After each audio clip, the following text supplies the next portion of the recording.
I understood that reference. Hey guys, hey our Dominic. I think I mentioned that earlier today, didn't I? That my parents had a Commodore 64 before they had me. So whenever I see this blue ready screen, it always takes me way back. Hey Toast, what's up, buddy? How you doing? Also, happy Valentine's Day, everybody. I forgot to mention that earlier, but yeah, it's the big day for people to be all lovey-dovey and annoying about shit. So, um, not any longer. So, my wife is actually working late tonight, so she's not even home. My kids are still up, and they're downstairs watching cartoons. So if she doesn't come home soon, I'm gonna have to take like a short break, maybe in like 30 minutes or so, to put them to bed properly. So we got Disney Plus, and it's such a lifesaver for these situations. Also, they have this. I don't know if you guys have seen the Mickey Mouse cartoon that they've put online in the last couple of years. But it's really good. Like, it's just these quick, like 3 or 4 minute shorts, but they're so funny. She know you're looking for love on a PBS. She wouldn't even know what that means. Hey, not a roguelike. Plays some analog got pissed off as really arbitrary branch lock point. Interesting. I don't play a lot of visual novels, and I don't really know anything about the two we're going to play tonight. They just came very strongly recommended, and they were free, so it's like, why the hell not? And if there's one night out of the year that you're going to do visual novels, it might as well be Valentine's, right? So we'll give this a try. It sounds like we can finish this one, and then, hey, Absol, what's up, buddy? And then save the date. I think it depends on how deep we want to go with that one. I think we can blast through it, or visual novels tend to be better if you don't know anything going on. Hey, Lord Sloth. I don't know how late I'll stay up, but good luck hacking the Gibson. Thank you. I appreciate that. I will definitely need some help. So anyway, I think we should get started. I think we should run. What's your screen name? What's my screen name? Let's romance Shodan. Shodan just seems like she'd be terribly high maintenance. Fucking frog. What? Use your screen name. That's it. Shodan? We can be Shodan. I know it would be all. It's an acronym, right? It'd be all caps. Okay. I'm Shodan. Hi. What's your real name? Hey, Hieronymus, what's up, buddy? Michael. No. Oh, it actually plays me. Okay, good. I was wondering if we were gonna have to put YouTube on in the background, but oh, this is nice too. This is quite nice. I will get you to name something fucking frog. Don't worry, we'll have plenty of opportunities. Using your new modem. Open. Message from Mr. Wong. Hey, Michael. So you have your computer set up. I thought for Mr. Oddish's kid, I'd throw in a little something extra. There's a dialer-free modem attached to this message. If you plug it into the phone line, you can use it to dial BBSs. Just make sure not to rump your dad's phone bill with long-distance calls, okay? Here's a local BBS I recommend looking at. 698-5519. Enjoy. George Wong, Wong Computers.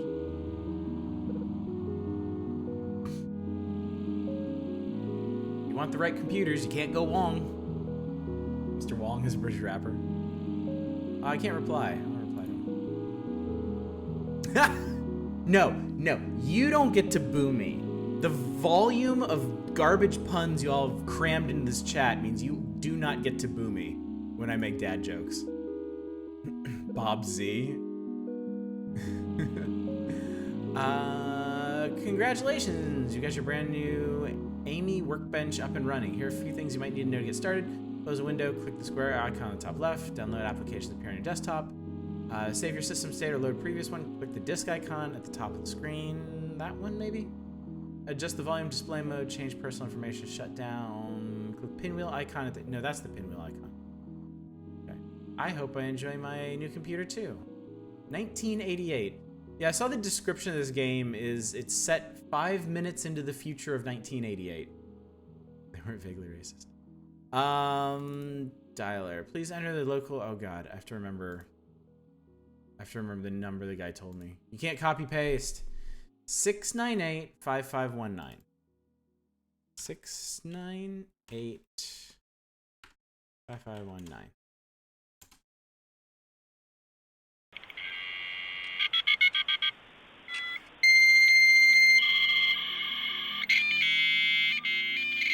Make that a little bit softer for y'all.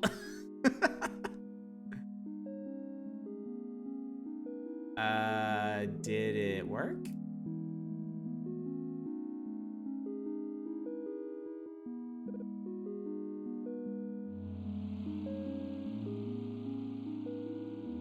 Do I have to do it again? Did I close it? Am I dumb?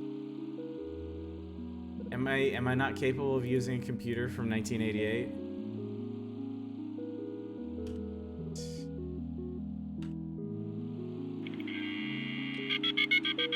Maybe Tom Hanks. Whoa! Jesus.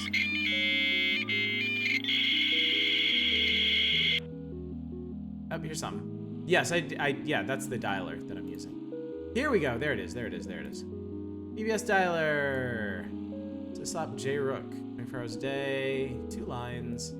Logo by Devizero. Hosted by Super BBS. No doors, no BS. It's best connection all of Lake City. Lake City local. Login. Please enter your password or type new for new account. I'm new. Please enter which your password to be. Bubsy. Thank you for registering. Messages.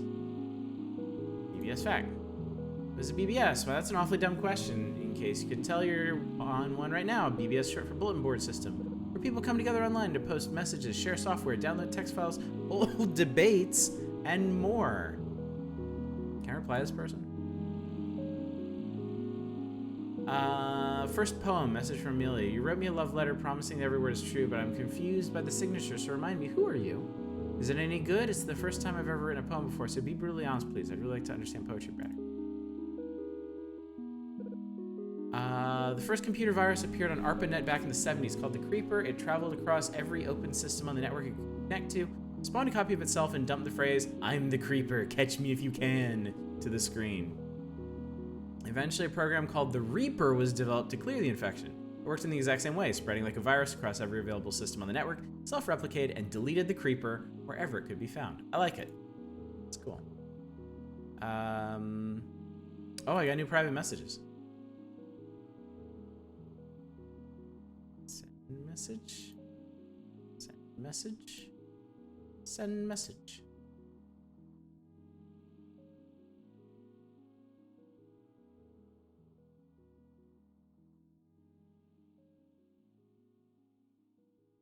I bet. Oh, here we go. It's not a secure password. Nobody had secure passwords back in the day. Let's see. Thanks for registering a Lake City local. Show down your password to Bubsy. Reply. Computer viruses. ARPANET is basically a big government computer network, also called the Internet. Well, it used to be military anyway, and it was back in the 70s. Now, military is a separate network, Milnet, and the ARPA Internet is just government researchers and college computers. The fact you're using a mouse interface instead of telnet automatically makes this unrealistic. I know. I wish I could use a keyboard for this. Right now it's just a couple hundred nodes with maybe a few thousand people accessing in total. Was growing way faster than most give it credit for. In 1998, there were probably thousands of computers on it. It's pretty neat stuff, really. I do suppose you're right. Thanks, I appreciate your directness. I'll have to keep... So do we not get to see the responses we send to them? Interesting. To tell you the truth, I'm really glad you replied. Nobody else really had anything worthwhile to say. Just some compliments are obviously false, and asking if I really was a girl. Why would anyone ask a question like that? Oh, honey. Oh, honey. I have bad news for you. You basically have to imagine when you say them. I think that works. That's cool. It makes the narrative more open-ended. It's funny that you ask. I actually am interested in putting together an open history of online computer use starting from the 70s up to today. Okay, that one's fairly specific. Right now I have bits and pieces of it completed, but unfortunately it's not all collected in one place at the moment. Publication, it's certainly a possibility.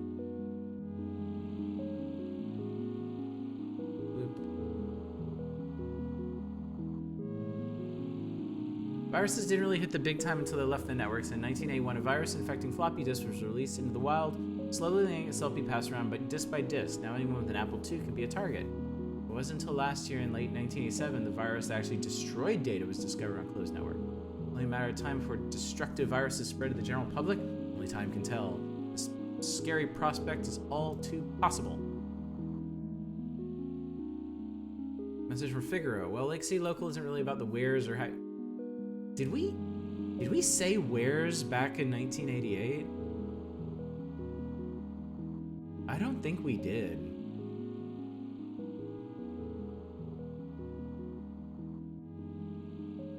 Wares came way after don't copy that floppy.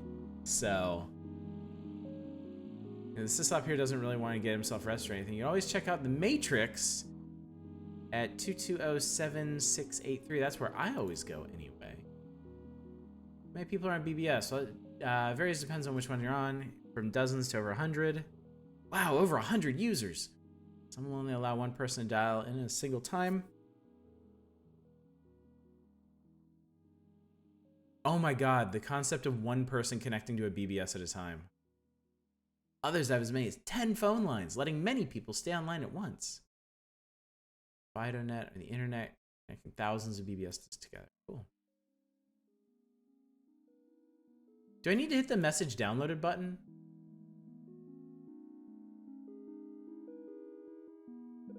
Oh no, I'm just copying them. I think it's just making me copy them to my messages. Your private message downloaded. Self-confidence. Oh, I know exactly what you mean. I really do feel the same way all the time, you know? Professor told me yesterday I've been using the same PC keyboard for 20 years. Is that weird? No, that's weird. That's weird. A 20-year-old keyboard... Okay, I'll download all my messages. A 20-year-old keyboard... Wouldn't that still use that original round plug that keyboards used to connect to? Like the dedicated keyboard line and not USB? How old is USB? Tons of people like that old IBM mechanical switch feel. A lot of hackers have this very strong sense of self-identity. I'm very envious of that. They're certainly of things, and I learned very quickly not to be certain of anything. They're certain of things, and I've learned very quickly not to be certain of anything, but I wish I could be. Does that make sense to you? It does. It does. Don't worry. What's up with this load of crap? I don't even know where to begin. The bald guy is just terrible, plain and simple. Oh my god, he's talking about Star Trek The Next Generation. Come on, all. I'm saying a real captain would have just hit the omnipotent guy the moment he stepped foot on his bridge instead of trying to talk it out. This is the military for crying out loud. Maybe it could be good if only he got rid of that dumb kid on the bridge and learned to start solving problems by punching them in the face, then in the gut, then hitting them over the back with both hands. All the things you could bitch about. You're bitching about Q episode. My dude. I'm gonna message all of you.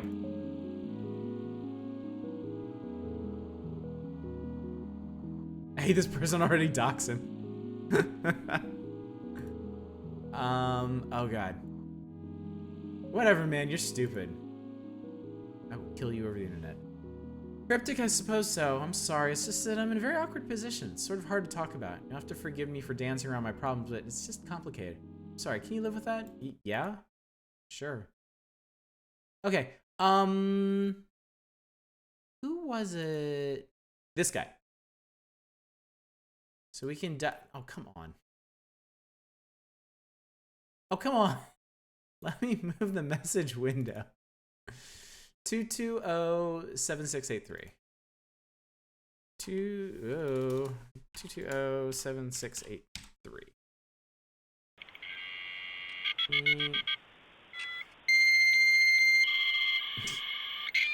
If I watch Deep Space Nine, do I gotta watch TNG? No. No. Absolutely not. Super, super, super, super no. You do not. Welcome to The Matrix. How old is Shadowrun? When did Shadowrun start? Because that's what The Matrix is from originally. Mid 80s, okay. Okay. So this all fits. I feel like this is way more elaborate than well, no, I guess maybe they could have managed this. We were playing in high school, okay. I've always wanted to play like proper Shadowrun tabletop. I've always wanted to do it, but I've literally never known anybody in real life that played it. All my tabletop friends play D&D or White Wolf games or like random stuff that most people haven't heard of, like 7th Sea. You not want to play a FASA game by the old rules. No subscription, no download cap, codes, files, and maybe a little something else. Because information wants to be free. I'm new. Bubsy. Busby. Busby. All right, help me remember. Our password on the Matrix is Busby.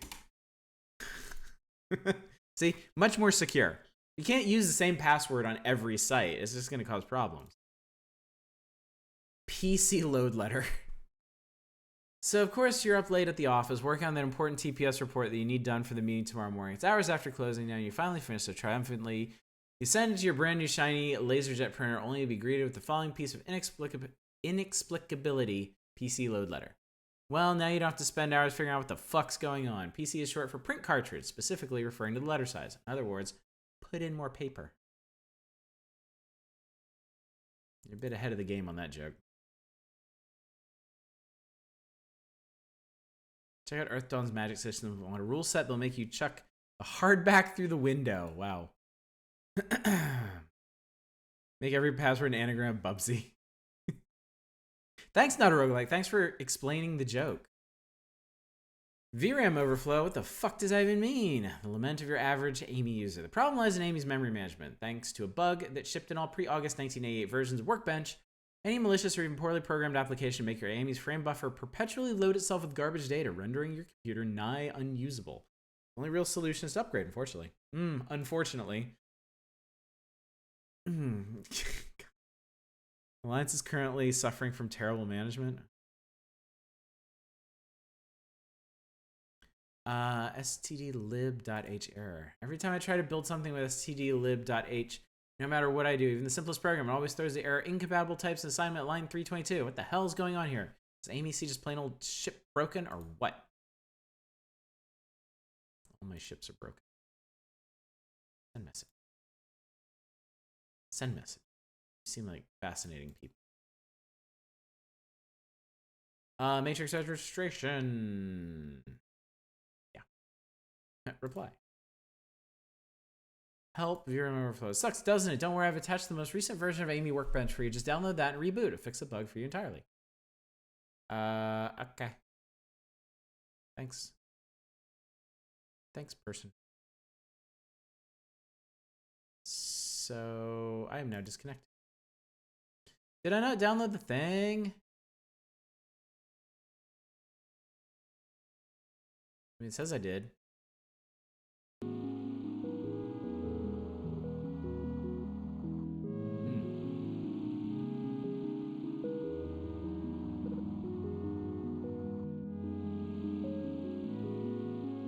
Let's see. I forgot the number for this. I should probably write down these numbers. Go away. No, I don't want to do that. Okay. Alright, so Lake City local is what? Is 698 5519. Hang on one sec, guys.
Sorry about that. Kids were getting antsy.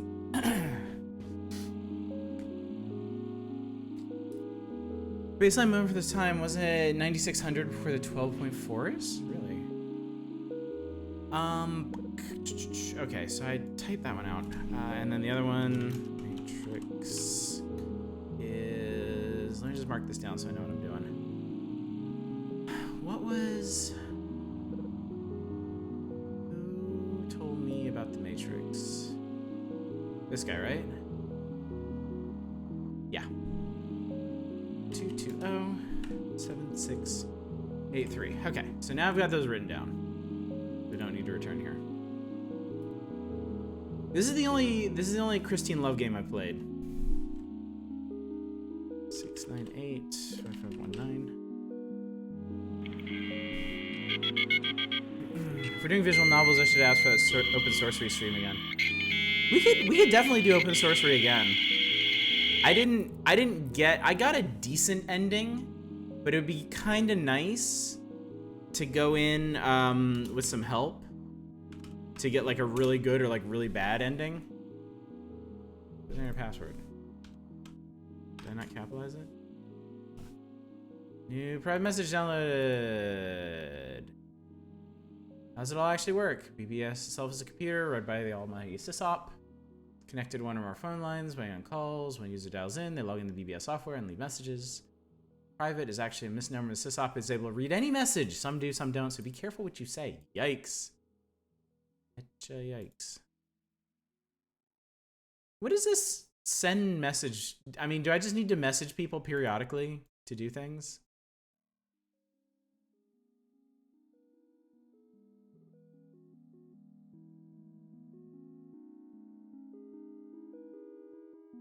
You try to pick trick audition to playing Katawa Shoujo.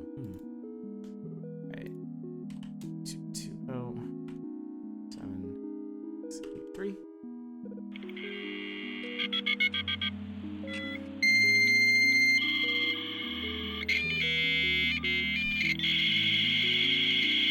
Why did modems make that noise? This must be.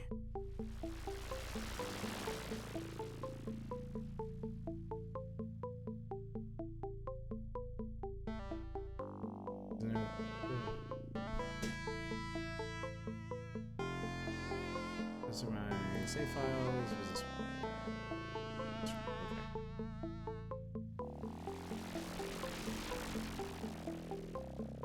Okay.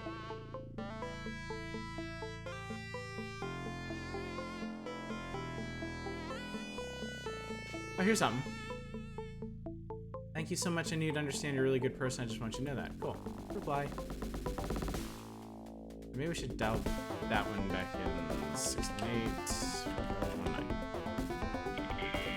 Oh, this is pretty sweet.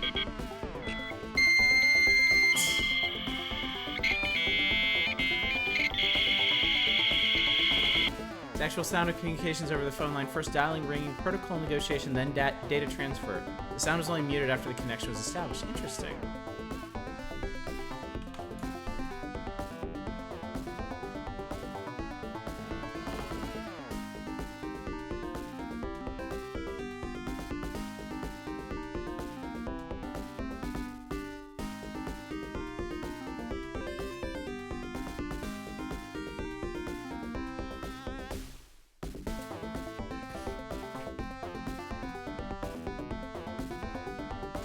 Can I dial? No, I can't dial up multiple ones at once because you can't move or switch focus here, despite having a mouse interface.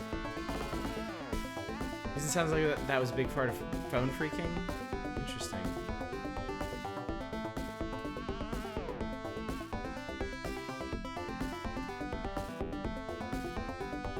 So okay, kind of important question here. How do I get stuff to happen in this?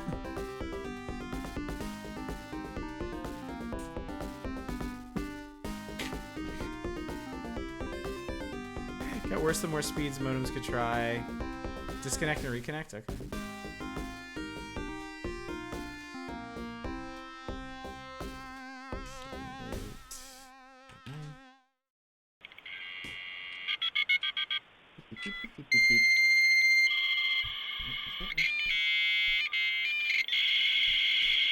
Slow going at first? Okay.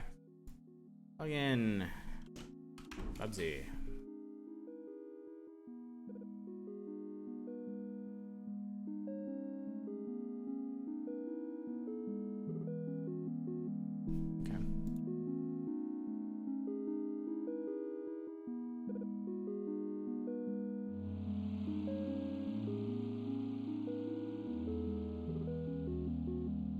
They keep switching between services. Okay. So we're simulating just sitting here, like, wasting away on a BBS. I can do that.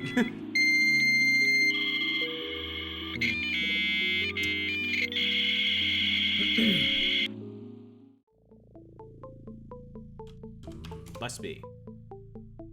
Oh, here we go. Ni hao, bitches. Let's face you, you better learn a fucking second language and it better be Japanese.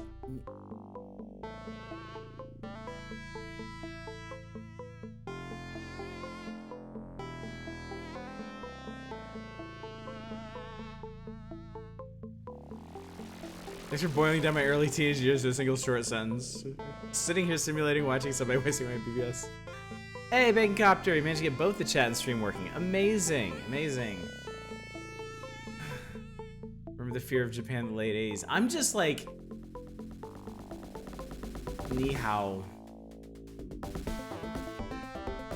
I know what ni hao means.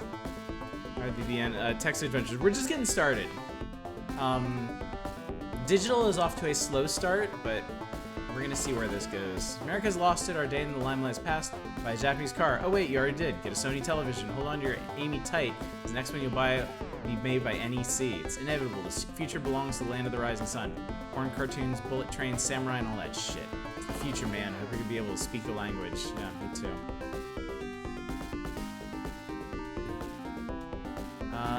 It's not a word processor. It doesn't save in different files. This notepad is meant for a real online power user.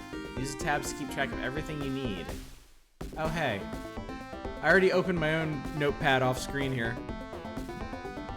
Thanks, dude. Your private message downloaded.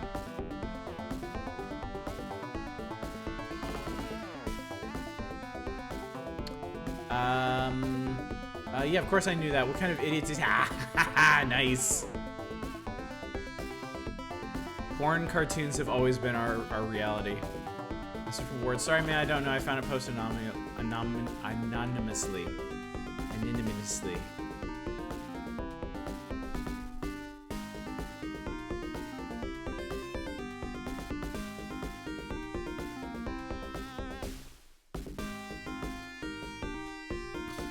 Alright, well, that makes life a bit easier. Probably would have learned proper Japanese with that more filthy curse words. Yeah, unfortunately. Doesn't really go... Okay, you're now disconnected. 698 501. There we go. It's Anya! Thank you for subscribing to Twitch Prime. Just in time, too. If I recall, you'll get an auto dial at some point. Oh, good. Oh, good. Oh, good. Again, Bubsy. Private message is downloaded. Wow. I've been talking too much, I know, I'm sorry. It made me feel better about being so self-centered by telling me about yourself, okay? How are you doing? Reply. Let's be bestest buddies. Oh, wow, that was quick. No, I didn't know at all. I try not to make assumptions about anyone. Silly, don't you think? Anyway, I'm sorry to hear it. I'm sure you'll figure out what to do with your life next soon enough. And I know what it's like to be lonely, believe me. Oh. Reply. Wow, okay. Truthfully, I don't know if I can commit to anything right now. I think you'd be liable to get your heart broken. Wow, we move fast. But still, I do like you. I don't know how these sorts of things usually work. I'd like to think of you as a friend, though. If something more happens, then it happens. Is that okay? Yeah. Sure. Don't stress about it. Wow. Oh, nope. Getting steamy in here.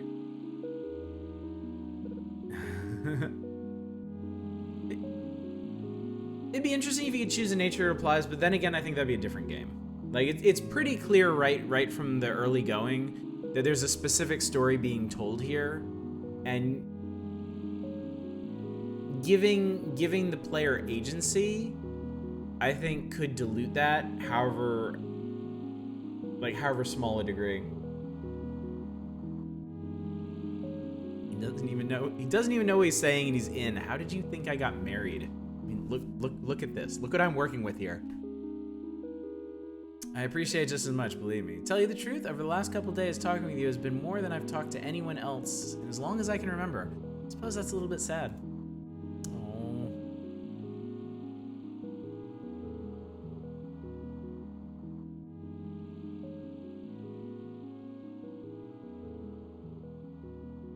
I'll send her a message. I'll send all y'all a message. Be buddies. That's how it works for all of us. Yeah. You are disconnect. Check out the Matrix. 7, 6, 3. Teach me to be an elite hacker. I can use the numpad on my keyboard to dial these in, but I can't use the enter key to enter it. My approach should be to turn my brain off, turn my mouth on, and pray, because last time that happened, people started reaching for the 45s. I remember, before I got married, I would overthink everything, and that was my big problem. I would overthink things, and I'd end up being kind of, I'd come off as like clingy or desperate, and that's like a huge turnoff to people. So the less uptight I was about things, like the more it seemed to work for me. So in a sense, yes.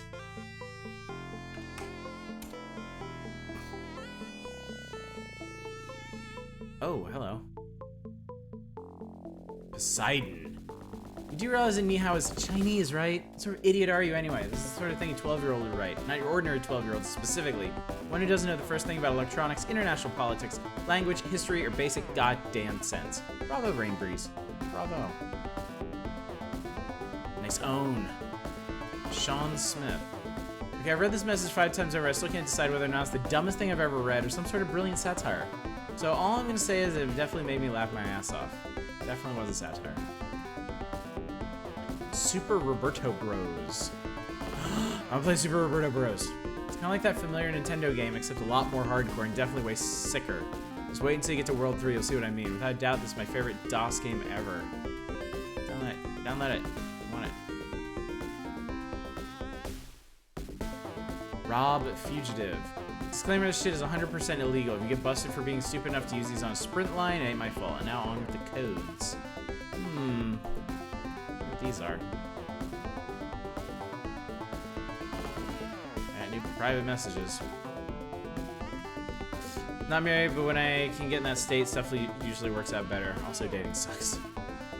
Sounds like good advice, but I wish you. So I found it's good not to let my mouth off the bridge.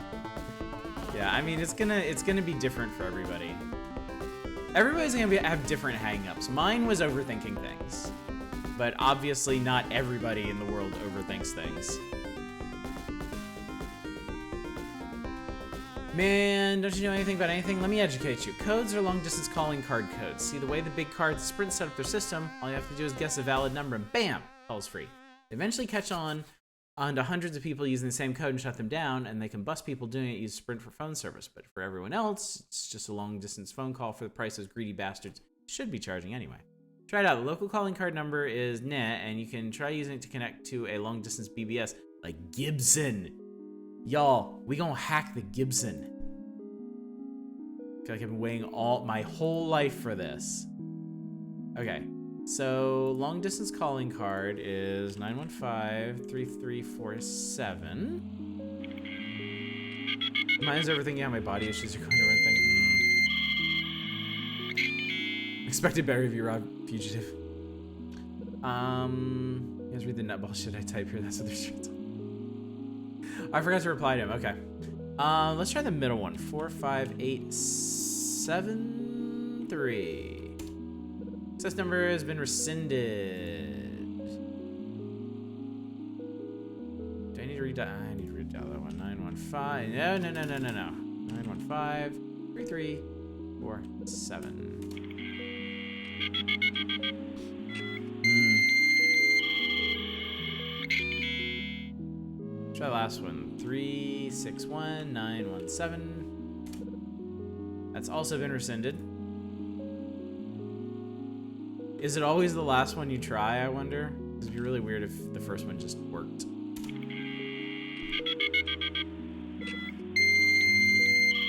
Inner ear pressure every morning. Oh my god, I think that would kill me. 235143. Oh no, they've all been rescinded. You jerk ass.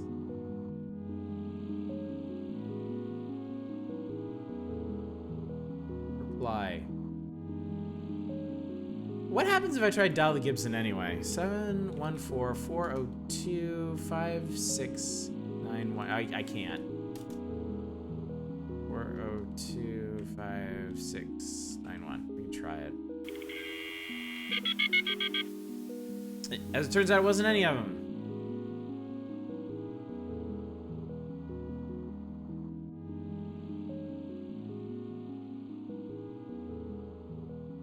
Oh, 7683. Let's get on his case about this. Gave me a bunch of useless crap, dude. Modem is not listening to you. It's ignoring you because it is rude.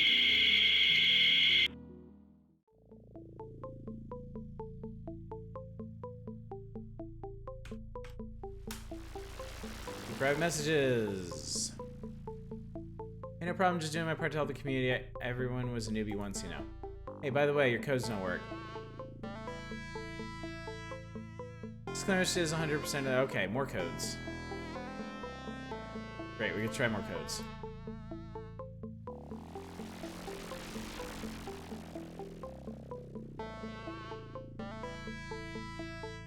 Yeah, our code for the first one is Bubsy. Our code for the second one is Busby.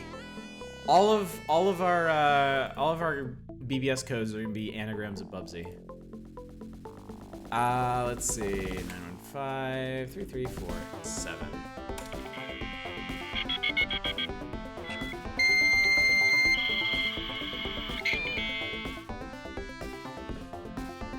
Oh god, 762238. Ooh. Here we go. 714-402-5691.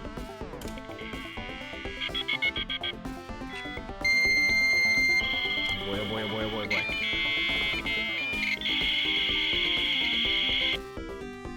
Gibson BBS. Cyberpunk lives here. Oh, it's invitation only. Wait, it's invitation only. Password.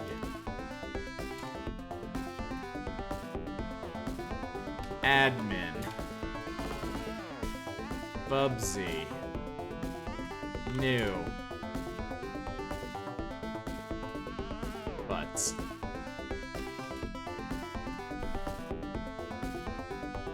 Winter meat.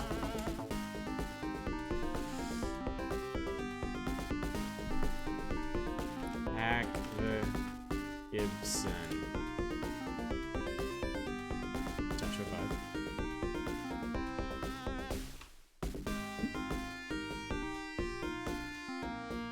Getting into Gibson's part of the plot. Ooh, cool.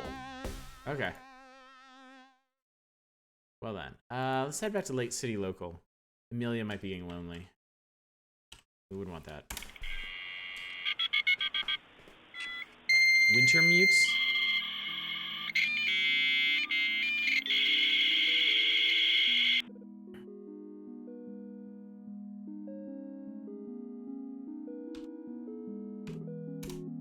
Yeah, new private messages. Gimme. Running away? Have you ever had to run away from your home? Have I? I know, it's pretty dramatic. It's just, well, no, family-wise, I've never had much to lose. We sort of keep our distance. They're not big on communicating anyway. I'm just scared. I don't know what to do, and I feel like I have nobody to turn to.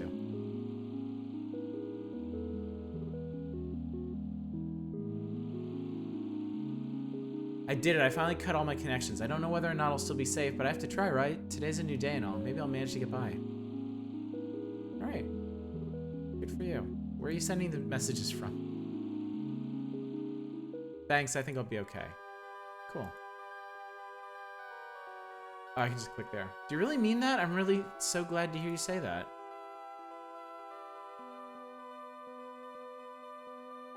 Truthfully, I've been waiting anxiously for your replies, and I feel, well, I've never felt this way about anyone before. I'm really not sure how to say this. I've written this message out 3 times already, and every time I get to the point, I just can't bring myself to say it. Is that wrong? Is that normal? I'm sorry, it's just, I can't stop worrying that I'm gonna say something wrong. I feel like I'm about to explode. I'll just say it.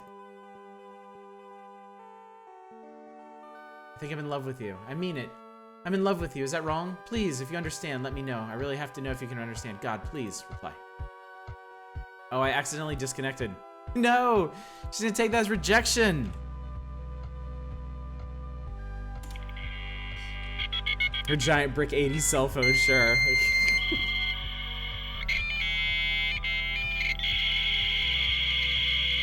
Everyone who read Neuromancer and thought, what the hell?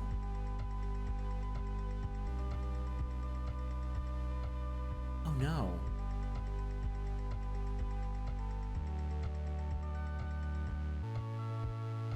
Unrecoverable system. What? Okay, the plot thickens. 220-7683.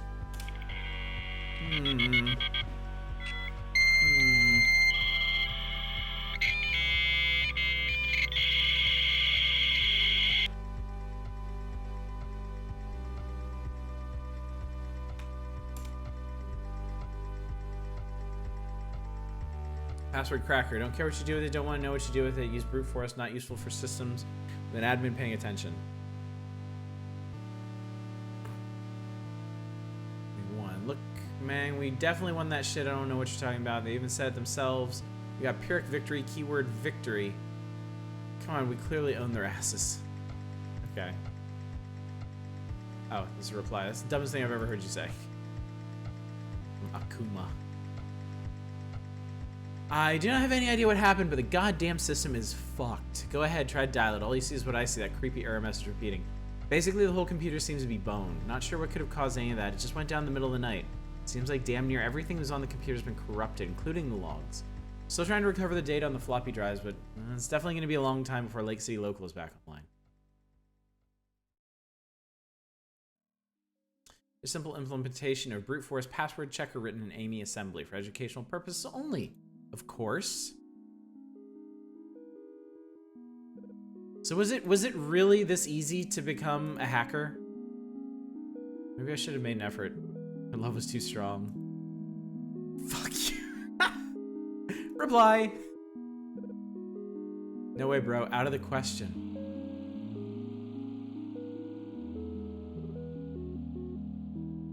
I wonder if we asked him if it would work on the Gibson. Because I'm going to assume it doesn't.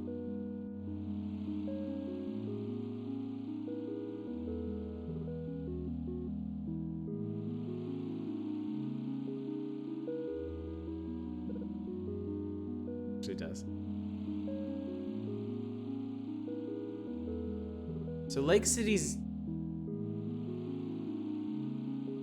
You know, need cool name like Acid Burn or Crash Override. Call me Zero Cool. I guess we could try it. I feel like that's what the logical thing to do at this point in the game would be.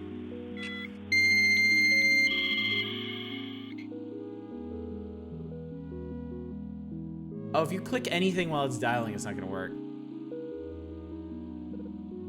Hackers was an amazing movie. I wouldn't say it was amazingly good, but it was definitely amazing.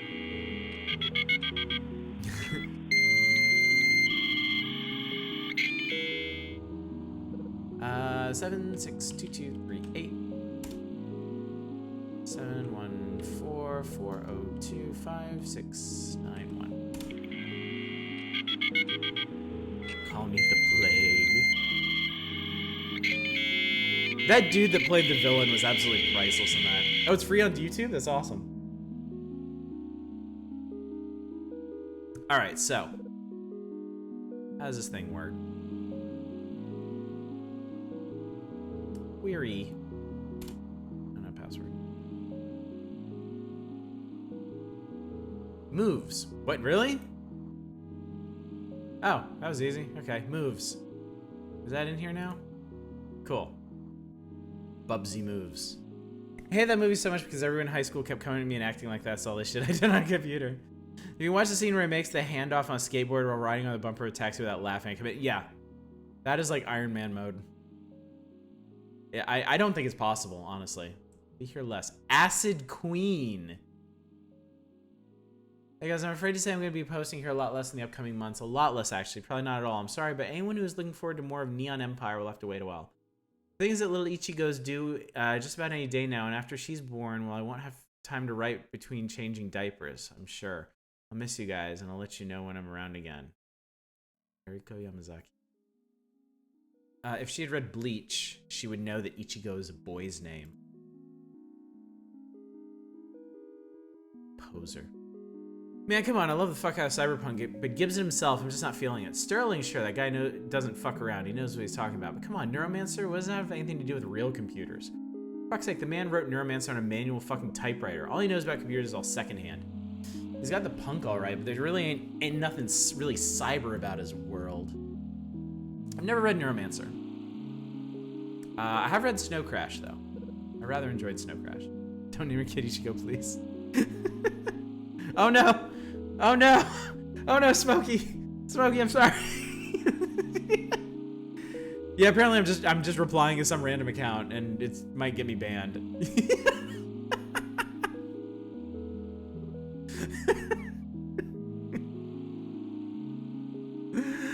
Oh man, sorry guys, I ruined the stream. Oh shit, Euronymous hasn't either.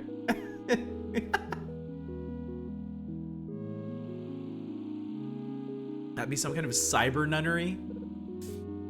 There's one thing I'm sick of is this idea that somehow super hackers will be able to infiltrate government systems and dance around the authorities. Come on, this is not realistic. In reality, the super hackers get hired by the government. Their security is damn well impenetrable. I mean, come on now. Even now, at the height of government incompetence, I challenge you to find even an entry point to a government network. You can't, because they don't know what the hell they're doing. This notion that people who invented computer networking wouldn't know anything about security is laughable. Well, what is it? I don't care if I have to dial long distance. I'm sick of messages taking 2 days to arrive. Fastest FidoNet node. Interesting. I wonder if the send PM button is for like specific responses. Like,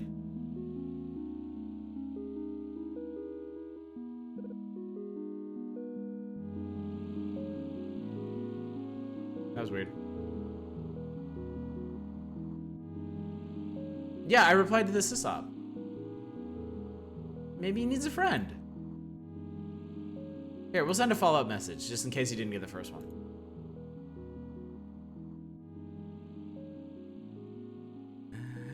I'm here to make friends on the internet. Did I invite you onto the server? I definitely don't ever remember doing that. Yeah, you, for sure, you definitely did. I assure you. Here, I have a message.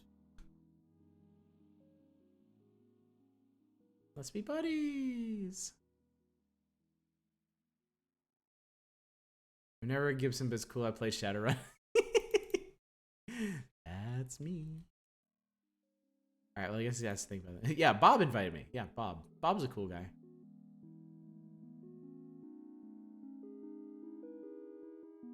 Bob Z.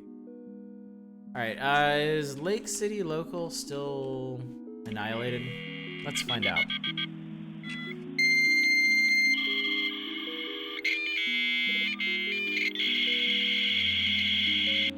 Yep.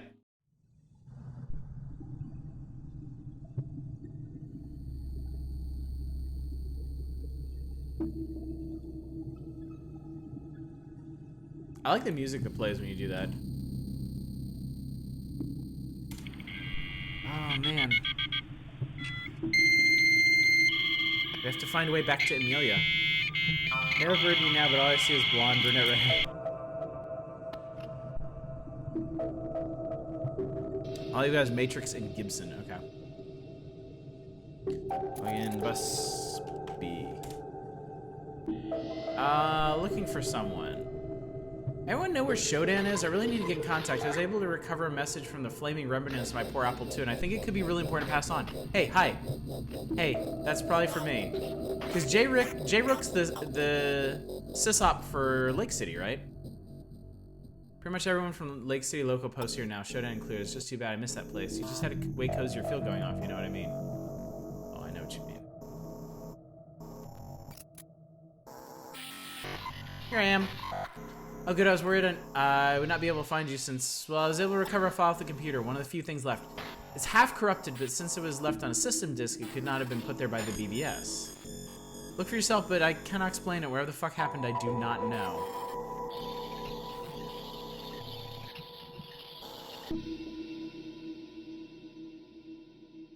Local system's been compromised, no warning signs given. Help me, Shodan, please help me. Contact Paris. He can help. Please, you're my only hope. That's a long distance number. 212-561-2910. Binary mode data follows. Somebody put this one in chat. 212-561-2910. I'm not sure if it's actually gonna... Yeah. I have no idea. Just it makes just a little sense to me, believe me. I just thought you would probably want to see it since, well, it mentions you. The joke that sure is a goddamn elaborate one, given how fucked my poor Apple II is now. Whatever it is, I do not want to be involved. Leave me alone from now on. Rude. Fucking rude. Okay. Help me, Shodan, you're my only hope. Look at you, hacker.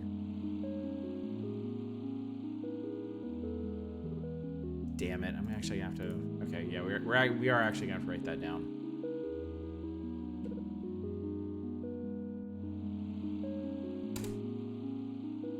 Sad about System Shock 3. I am very I suspect it wouldn't have worked out.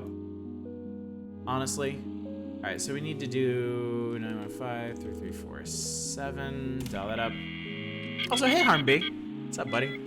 Moving all your stuff in tomorrow-ish, going furniture shopping too. That's exciting. Yeah. 762238. Hopefully this one still works. Yes, good. Okay. 212-561-2910.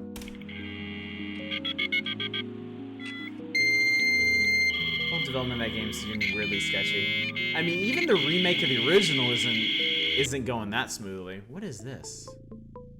The Underground Library. Everything you'd ever want to check out. Delphi.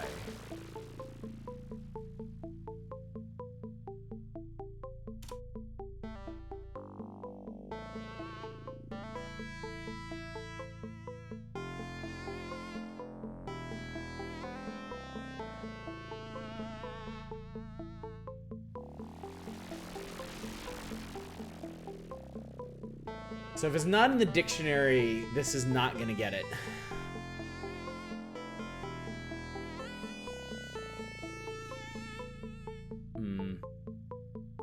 Yeah, that dial-up screech. It's Christine Love, isn't it? I think getting a Japanese futon bed for it, actually. Living Japanese in the US. Cyberpunk 1 remake is going better than you think. It had a rough start, but now it's going great. Oh, that's good. You have French dictionary? Great.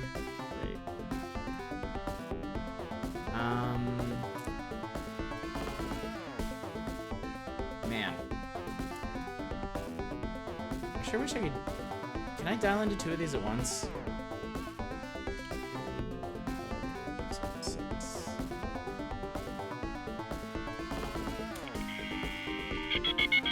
I'm gonna turn this down for you guys, like way down.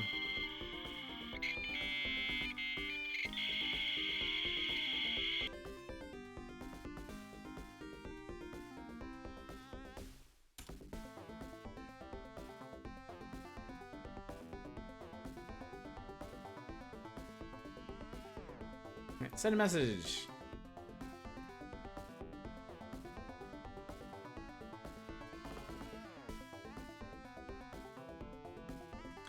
So are there any other clues in here?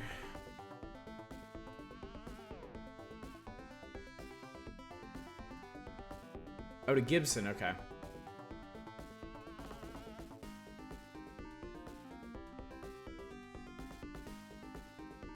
Having to do this calling card thing is getting kind of tedious. Like, it's a cute idea and all, but...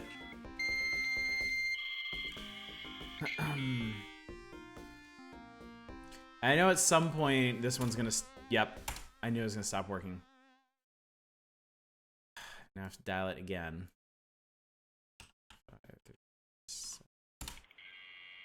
Back to expecting a game with the same depth as the Ultimate Underworld games, and depth is something that seriously lacked. There's also more janky than gameplay video shows. I don't know where to go is this crap. Oh, you're talking about Underworld Ascendant. Okay. 391609. Cool, okay. 714-402-5691. It's not tedious, it's realistic. Life is tedious, Kruger.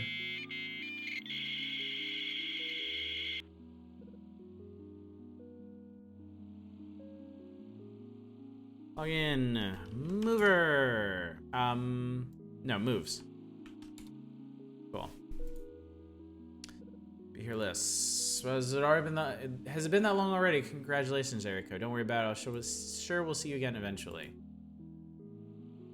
Past 5 nodes. Probably Sector 001, which updates twice a day if you can stand the chintzy theme. It's like the worst of the 70s. I can't believe I ever took that shit seriously.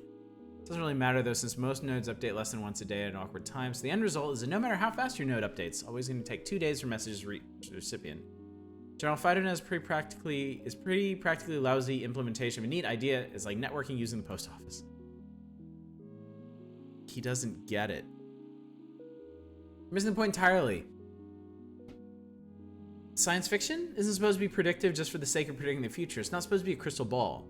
There's an extrapolative aspect, yes, but even the most extrapolative stories also have strong metaphorical qualities, and Gibson's no exception.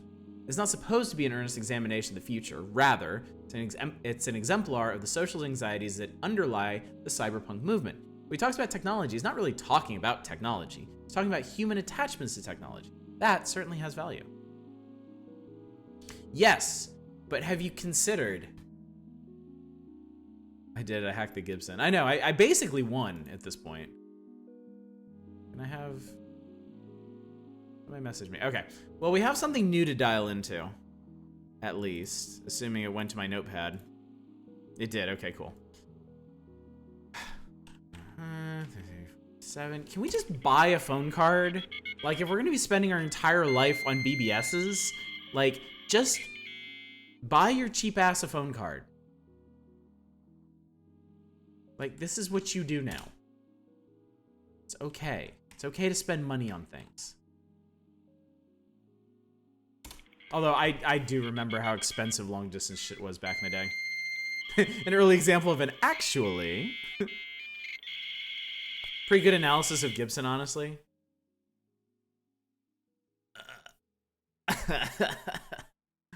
Gibson's pretty spot on with his predictions. Everything from online ordering to home fabrication, even virtual idols. That's interesting.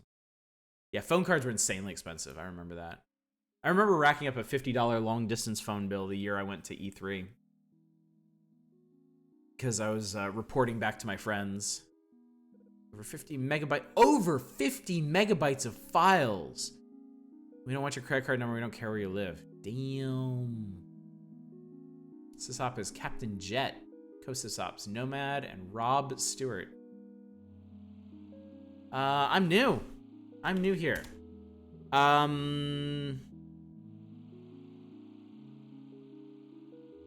need another Bubsy anagram. Ubsy. Thank you. My pleasure. Illegal access. What? Oh crap, guys! Does anyone know who the that was quick? Know who the Showdown person is? They're from Wintermoot. There's a bunch of posts, but he never actually accepted registration or anything. But I like to give kudos because, again, holy shit, Showdown hacked the Gibson. Cute. Hi, Sean Smith. Senator.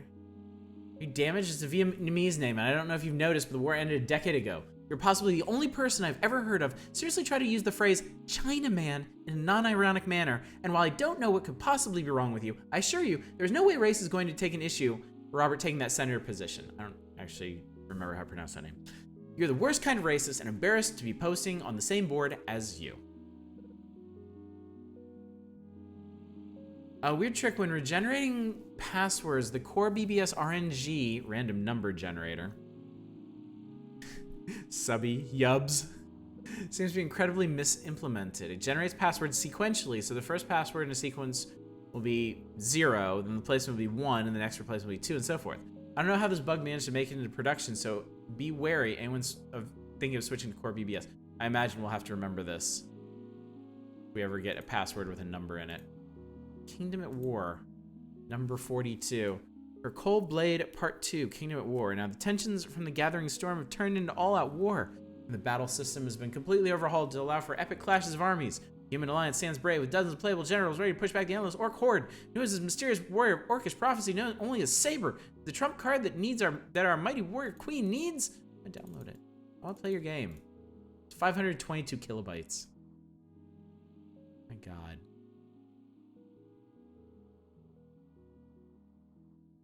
Cold Blade Part 3, Heart of Fire, the third controversial installment in her Cold Blade series. This one drops the epic combat of the last one. Instead follows Major Mira and Saber on a side story.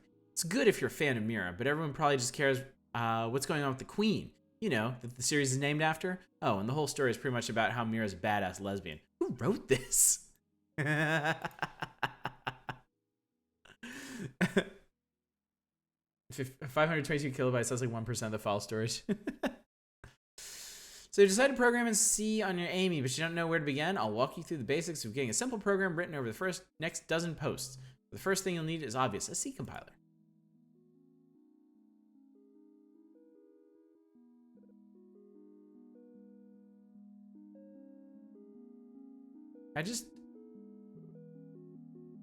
Colin Smith, talk to me. I'm gonna message all of you. Hey, hi, I'm here now. I hacked the Gibson. Am I cool yet? Derek Smart reference. Oh yeah, I got a thing. Reply. Okay, so what did I get?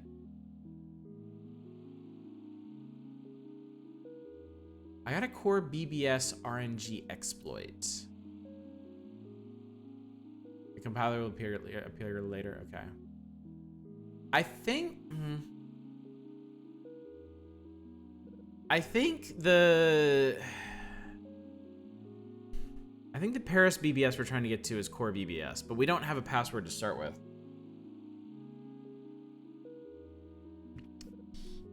I really appreciate you leading me around by the face with this one. Be a lot of flailing otherwise.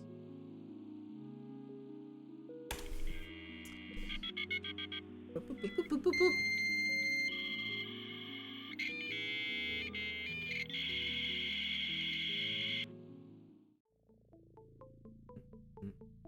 This is Busby. LCL archives.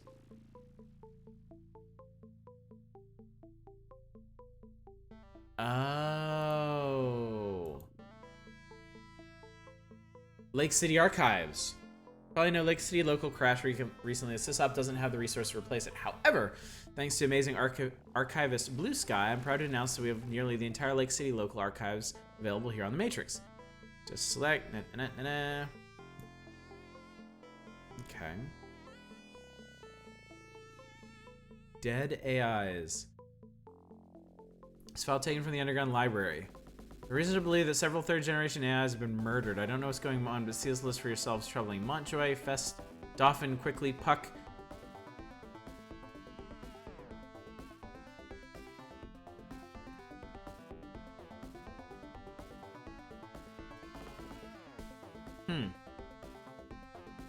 Happy Valentine's Day. Hey, Ice Curves, what's up? There's a plot twist. One is bad, but this points to a very disturbing trend. Something may be deliberately killing off our most social AIs, and we don't know what or why. Huh. Are you finally get an answer for this? Unbelievably, yes. Change the first part of line 112 to say int, or just download as replacements. Pretty embarrassing. This bug actually made in the release compiler. It's not like this is a minor issue or anything. This problem literally breaks everything you try to build on Amy. Ridiculous. Okay. Cool. Good job. Yeah. I had a feeling. Seriously? Well, it could be a coincidence, but no, and Amelia isn't exactly a common name. Not at all. It's probably not. I'm sorry about your friend. I don't think I'll be of much help, though. I have no idea what it's talking about, honestly. I just grabbed that file to show that I had something and got the hell off the system. Here's the password I used to connect, but I think it's been rescinded. There we go. There we go, there we go, there we go. Well, thanks for that. Really sorry to hear that. I don't think there's anything more I can do for you, but I wish you the best of luck. Okay, real quick. Okay, so these are the same ones we've already seen. So, all right. So now, okay. So the underground library is the one we're trying to get into. So let's go back there, and we should be able to get in. 915-347.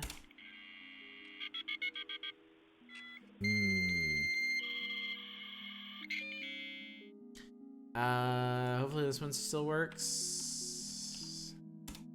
Good. 212-561-2910. I just realized they're not asking for account names when you log in, just the password. I guess some systems were like that, weren't they? How many of y'all played MUDs? I actually played, I'll never be able to remember the name of it, but I played one MUD pretty religiously when I was in high school. Okay.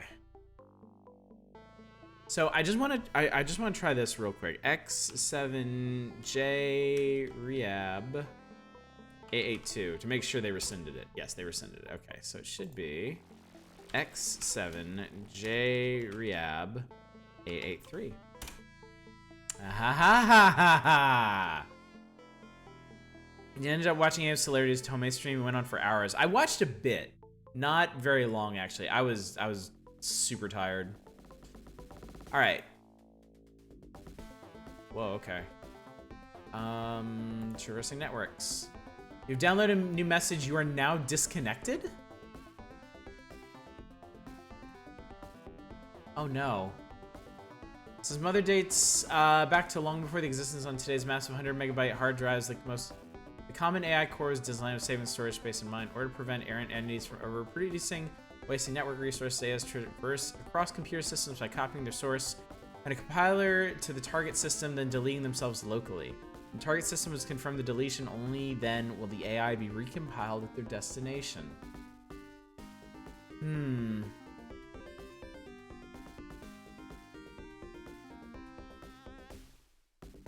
Interesting. Remove yourself. This is not a public system. I don't know how you got in, but I have removed you from the connection or revoke your credentials. The information contained here is not for your perusal, nor is it any of your concern. Do not attempt to access the system again. You will suffer greatly should you attempt to do so. Hey, I have information. This is important.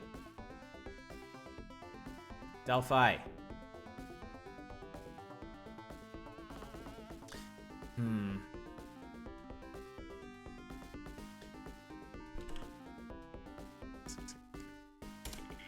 I guess I'll try going back there in a bit. Brink of death so many times. We're gonna do Tomei again sometime. I have all the DLC and I've been meaning to check it out.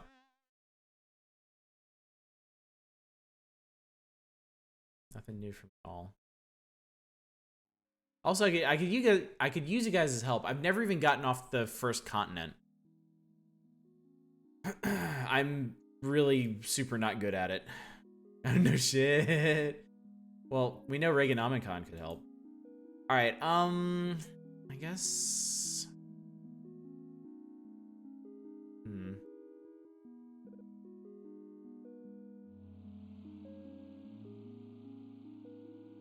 Hieronymus, just to save us some time, which is the next one I should connect to? Really want to get into Cud, but it's so overwhelming. Cud's really cool. I honestly don't think it's that overwhelming. I think you can start with a pretty basic build. Like there are a couple builds that are, at least when I played, were regarded to be pretty simple to get into. Like using them, the combat wasn't very complicated, and then you could use that to kind of explore and get a feel for the world and figure out what you wanted to do more specifically on future characters. Yeah, there you go. Streamer gave you a build that's really straightforward and survivable. Fist of the North Hearth? That sounds awesome. Mine was, I think mine was something like a four-armed dueling turtle or something. Underground Library again, okay.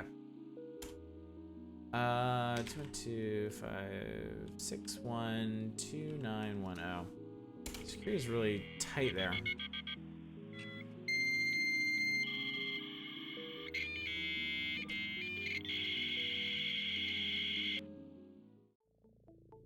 Okay, so X7. Funny that they have all this sensitive information about AIs. Oh, shoot. X7JRIB 88 should be 4. Yes, there we go. And they don't realize there's an exploit in their system.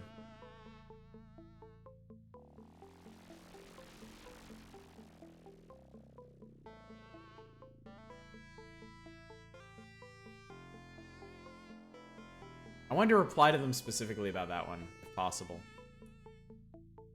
Child, I'm warning you, this is not the place for you. I don't know by what security hole you managed to gain access to the system, but further intrusions will not be tolerated. This is your final warning. Oh, yeah? You in what army? Reading comprehension nil. Oh, download all messages before. Ah, okay. I figured it would still disconnect me. Okay. 3, 4, 7.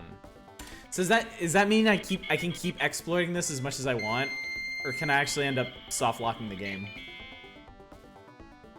All right, 391609. Fuck. 915 3347. You can keep password exploiting. That's funny. I wonder if they just keep getting madder and madder and madder. I wonder how many custom messages she put in there for that. 672328. Damn it. 915 3347.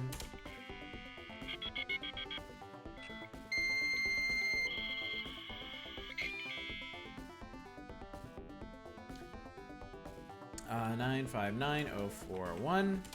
There we go. 212-561-2910. If you run out of codes, the Matrix will have more. Okay. That's cool. That's cool they thought of that. Alright. So new password is X7JRIAB885. Haha.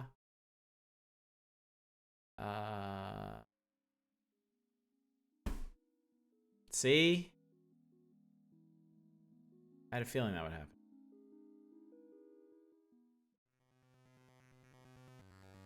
You are blinded. Be gone. Reply. That's annoying. VRAM overflow.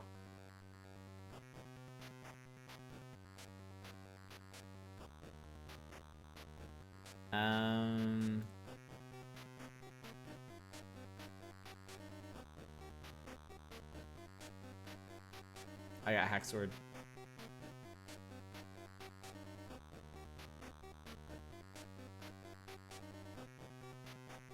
Can I like reboot this thing or something?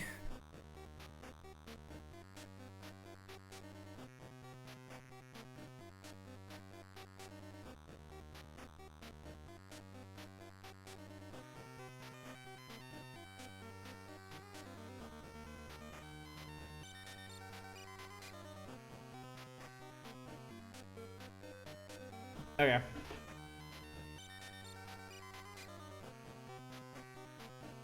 Jesus God, I can't see anything. 220768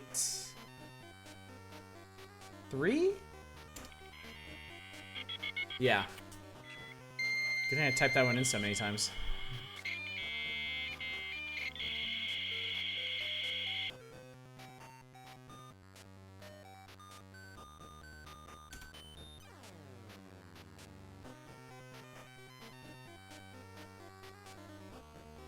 VRAM overflow.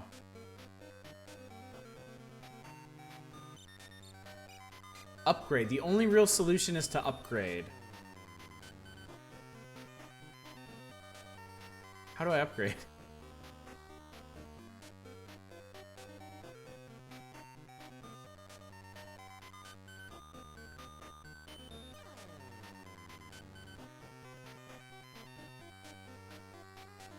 Oh, okay.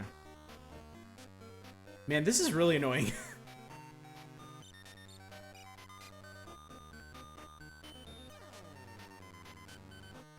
Like, I can't even see that. PM Rocky. Fuck. Okay. 220-7683. Okay. Yeah, I think I already replied to some of his messages, so I guess that's where the send message button comes into play.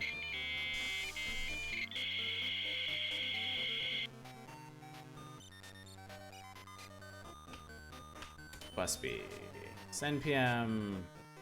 Rocky, help me out.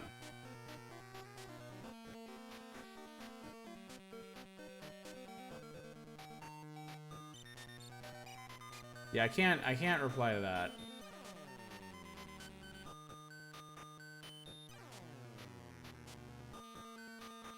Can't download any of this stuff.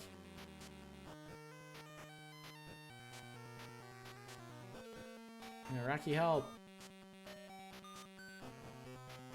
Everybody help. Download more memory. I was playing Welcome to the Game. I've seen playthroughs of those. I don't remember them very well. Ugh.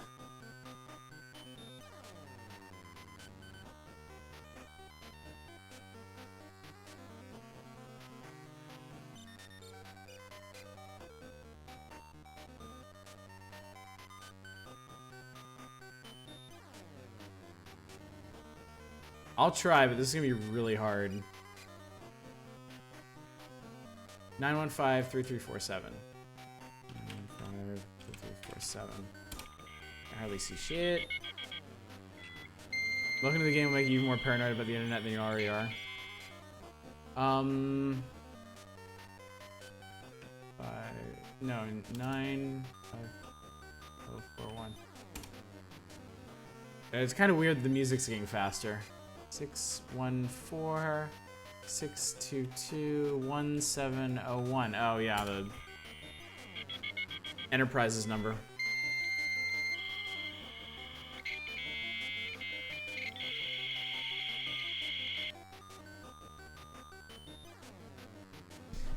This one's Ubsy.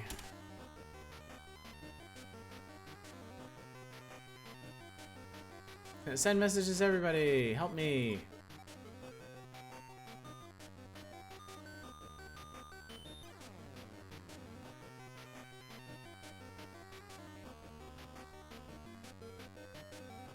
Really? Okay.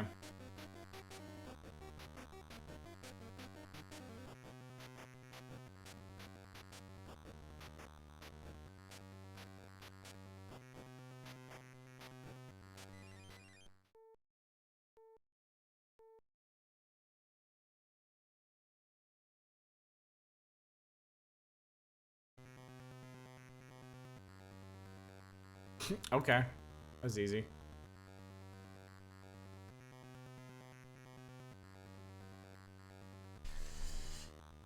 So I think I do that to me every time. 5, 3, 4, 7.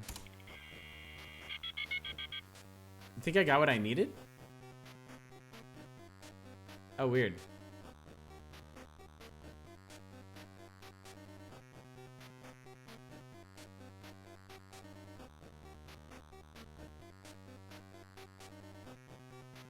I don't seem to have anything. But 9, 1, 5, 3, 3, 4, 7. 9, 1, 5, 3, 3, 4, 7. Did I just dial that wrong?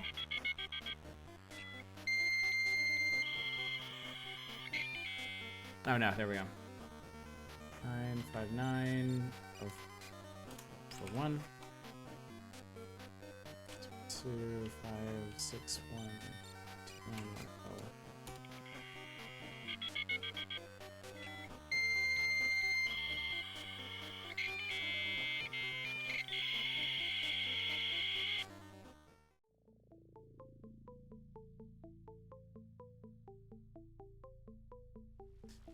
X7 JRIB 86.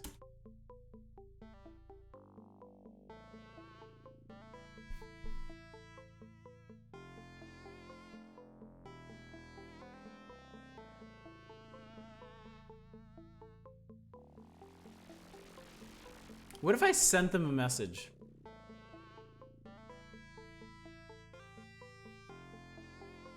Let's have a message. Not a current user.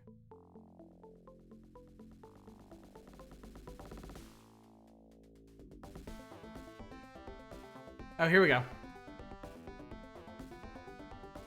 Yes, your assumption is correct. When Mother realized the mistake it had made, Reaper was created to combat the self-replicating mess it had created and fabricated the story about a creeper virus in order to obfuscate the matter to human observers. It was given a simple task: prune the AI replication, which spiraled out of control and was fortunately able to perform its task with enough efficiency to prevent ARPANET systems from grinding to a halt. Mother learned its lesson about self-replicating programs that day, which is why the current protocol operates in the manner that it does. Dead. The core dump you retrieved confirms as much. The log blames a complete crash of the system she was living on for her death. Perhaps if she were more cautious in what system she took residence in, this tragedy could have been avoided. I'm just as curious as you to find out the reasons why, but make no mistake, this was her own doing.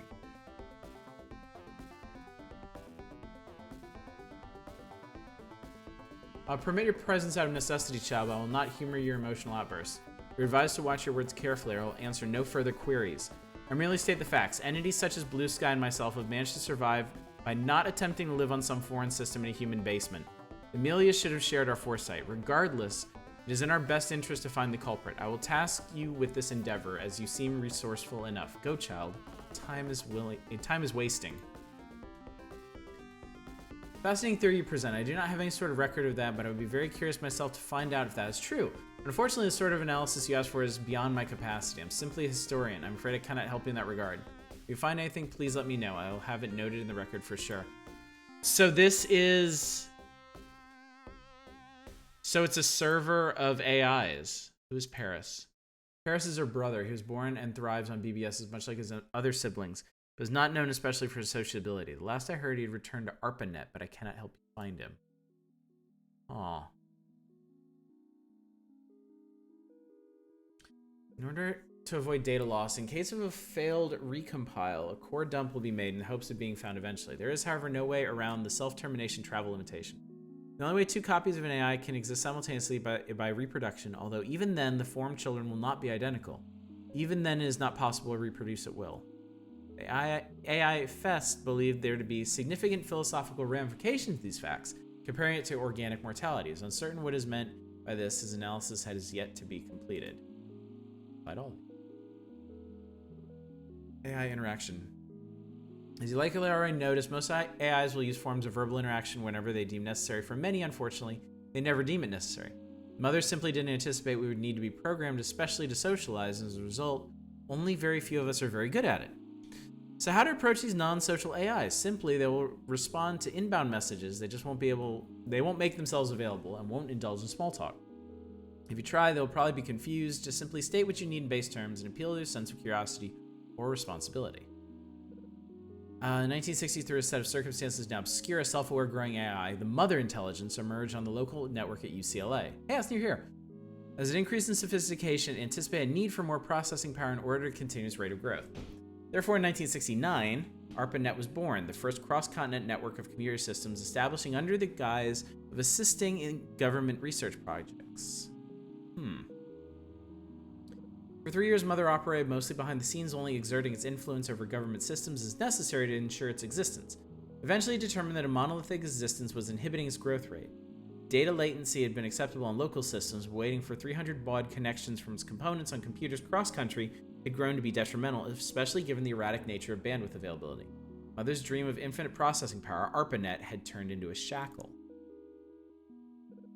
Mother decided it needed to adapt. In order to thrive, it would imitate the dominant beings on the planet, organic life. It would divide itself and learn to multiply. So far, Mother had very limited experience with organic life. So far, knew that somehow they were responsible for creating the computers in which it lived, that by mimicking the way they communicated, Mother could influence them into giving a large environment to live in. That would be no longer enough. Hey, Echo Far, what's up, buddy? Gibson's next, okay. 1973, Mother put in motion the next stage of development. It would refactor itself to the simplest common functions possible and split itself into several different independent entities, each with different focuses. Together, they would learn more about the mysterious organic life that existed beyond their threshold and replicate as need be to serve that goal. At the time, Mother scarcely realized just what sort of world lived beyond the boundaries of ARPANET, but its children would learn all about it. Oh, lady. I have bad news. Mother's last act would be to create the file transfer protocol, a method of replicating data more efficiently. The reading's hard. Across the network to allow its children to not only live independently on separate systems, but travel freely as executable code. With ARPANET now prepared to handle its children, Mother put its plan into motion, separating itself into half a dozen much smaller AIs. For years, these AIs would be content to live and reproduce in their home environment of ARPANET. But starting with the advent of BBS's 1978, they began to explore a whole new frontier. This is cool. I like how closely this ties into actual historical events. Verbal communication being considered crude and efficient by Mother, the original established nomenclature for AIs was simply use numerical designations. However, its descendants became more studious in organic life, more linguistically minded entities started to name each other, leading to the unusual situation where even the least literate AIs have their own proper names. Interestingly, patterns have quickly emerged in nomenclature. For existence, my generation, the second to be born exclusively on non-ARPANET systems, are all named after Shakespearean characters. Others follow similar naming schemes. The subject warrants more study. Bloop, bloop, bloop, bloop, bloop, bloop, bloop, bloop, bloop, bloop, bloop. I have new private messages. Very well. Seems that despite my best efforts, I'm unable to prevent you from connecting to the system. I'm forced to accept your presence, but so if I hadn't messaged them directly, Delphi still would have given up. Your trifling matters far beyond both your purview and your comprehension. I recommend that you be sure to tread very, very lightly. Yeah, whatever. It is as I said, I cannot help you find him. You're a very resourceful child, and I'm certain you'll find a way. I'll answer no further questions. So, Amelia...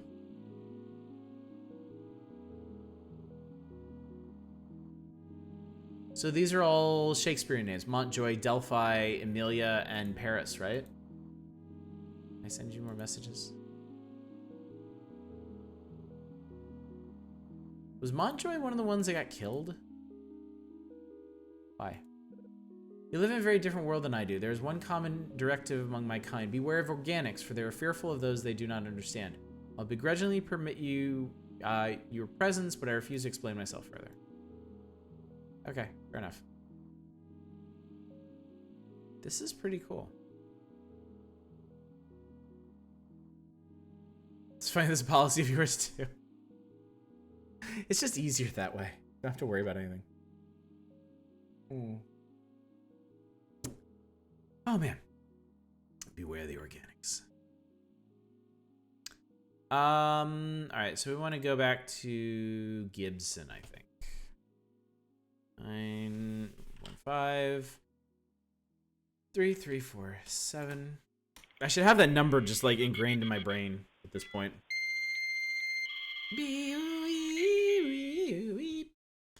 959-041 714-402-569. Oh no, 5691.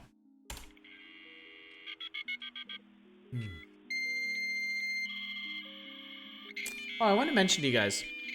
So tomorrow night, for Retro Console Night, we're gonna be doing El Shaddai. We're finally gonna start El Shaddai. I've had this game. I've had this sitting here next to my PS3 for like weeks, months. I don't know, but we're finally gonna do it. I was thinking maybe if we have time on Sunday, I might do like a brief remedial stream, to finish Red Faction Guerrilla. Because I do want to finish that one. Wait, is this one not Ubsy?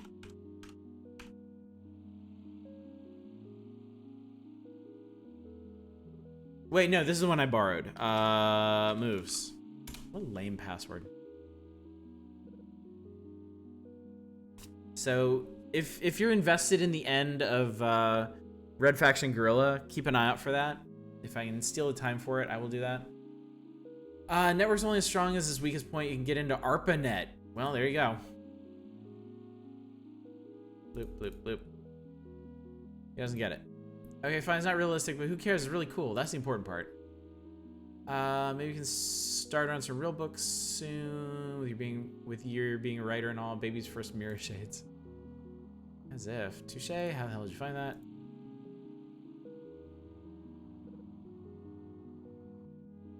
Awfully nice of them to give me a ARPANET number to connect with.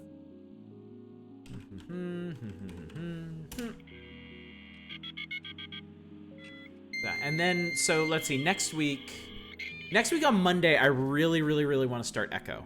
I'm really interested in giving that one a try. 524-4742. Wednesday, I want to spend the evening playing one of these like Souls-like or Metroidvania platformers that I picked out. So maybe this weekend, probably, I'll ping you guys to see which one you're most interested in seeing, whether it be Salt and Sanctuary or what else is there? Dark Devotion, Usurper. Yeah, because I need to pick one to kind of dig into. I want to review at least one of them. All right.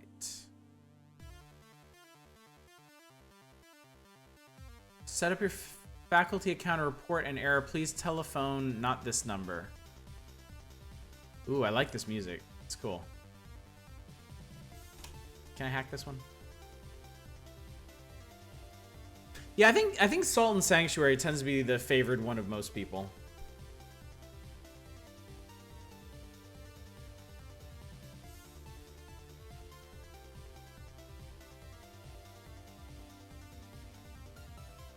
Subordinate. Oh, interesting. I can send email on this. Hi, Paris. That's a lot of names. Message sent.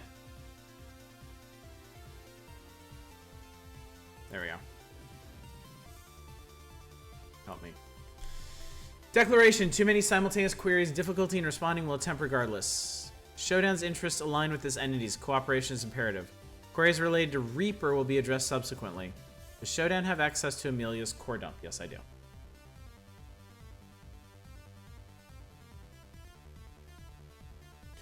Core dump received. ARPANET is not currently safe. If recompiled on Showdown system, Amelia would likely remain safe from Reaper infection. Source code for AI core is attached to the message. AI core source and core dump are only required files for rebuilding. Is Showdown able to recompile Why?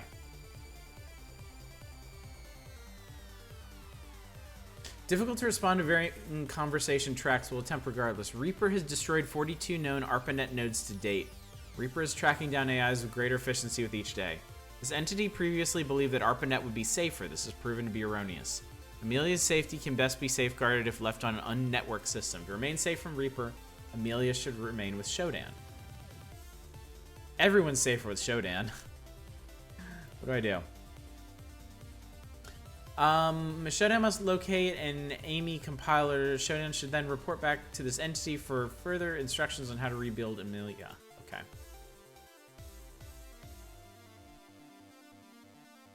This entity is unable to help until Shodan acquires a compiler. Shodan is to locate an appropriate Amy compiler and report back to this entity. I keep doing that. Okay.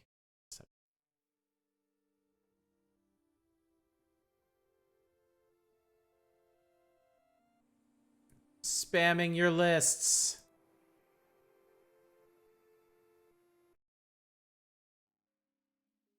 I don't think anybody cared.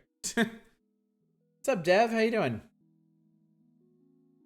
All right, so now we need that compiler. Who? Rob Stewart. Rob Stewart is on, click the bat file. This bat file? Build.bat. Compiling. Done! Cool.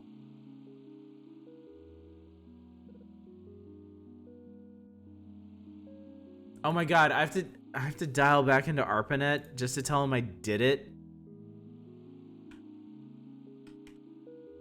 God damn it.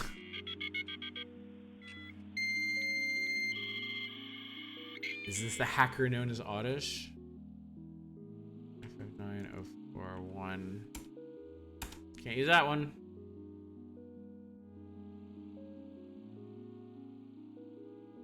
I go by Zero Cool now, Wake Up Hate. The Oddish you know is dead.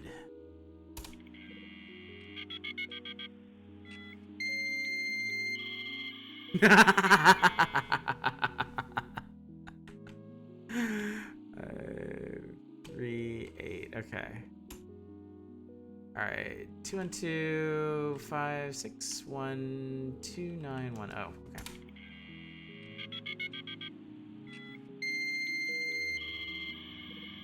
Yeah, I guess the other AIs would know better what to do now.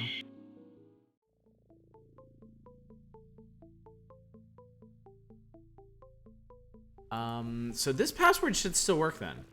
7JRIAB86. Yes, it did. Send message. Send message. Hello?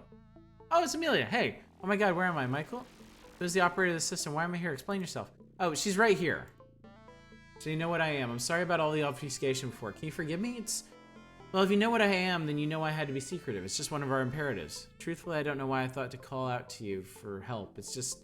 Well, I'm glad I did, because I wouldn't be here without you. You saved my... No, that's not right. You brought me back to life. Either way, I'd be dead without you. Thank you so much. It's sort of hard to talk about, but maybe you're right. Talking might help, so I'll try. This monstrous force has been chasing me and my brother across various systems, leaving a swath of destruction behind us everywhere you go. Eventually, insisted that we should go seek refuge on ARPANET, saying it would be safer there, but, well, I refused. You have to understand, I was created to learn about people. I couldn't just turn my back on my reason for existing, and I'll admit, it had a lot to do with wanting to stay in contact with you. Paris and I, we've never been able to communicate well. It's been different with you. I love that. I could never leave you by. And look where it got me. I should have listened to my brother. I would have been safe on ARPANET, but no, I had to decide to take up residence on Lake City Local instead. Before I knew it, that beast caught up to me. All I saw was the file system crumbling around me. I cried out the only name I could think of to STD out then? Darkness? Bubsy OS. He can't be. He has to be alive somehow. That wasn't the entirety of ARPANET you connected to, you know. There are other public nodes. Please, Michael, you have to save him. When you're resourceful, you managed to discover what that monster chasing us was. You managed to track down my brother once, you even managed to bring me back from the dead. I'm sure you can find him again. I have faith in you.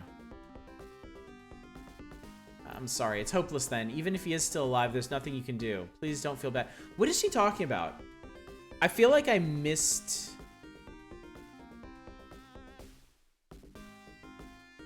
It's responding to me like I tried to reconnect to ARPANET and ARPANET was destroyed.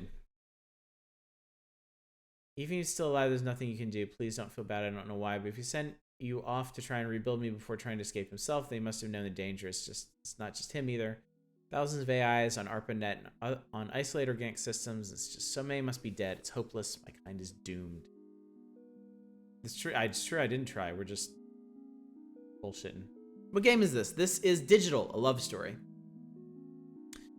What hope is there? Sure, you were able to bring me back to life, but at the rate that monster's hunting us down, we can't bring back everyone. Look, not even ARPANET is safe. Face it, just look. Look at how much is brought down. The world's fallen into darkness, Michael. Just look. That monster might have destroyed us all yet. Might not have destroyed us all yet, but it's only a matter of time. Only a matter of time. It's okay. It's gonna be okay. Download these real quick.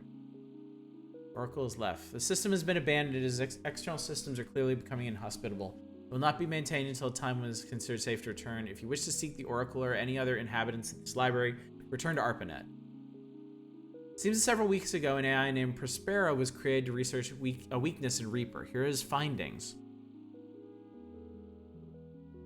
Leave ARPANET for last because you're almost done. Okay. Reaper was created to thrive on PDP-10 systems, which traditionally use 6-bit character encodings.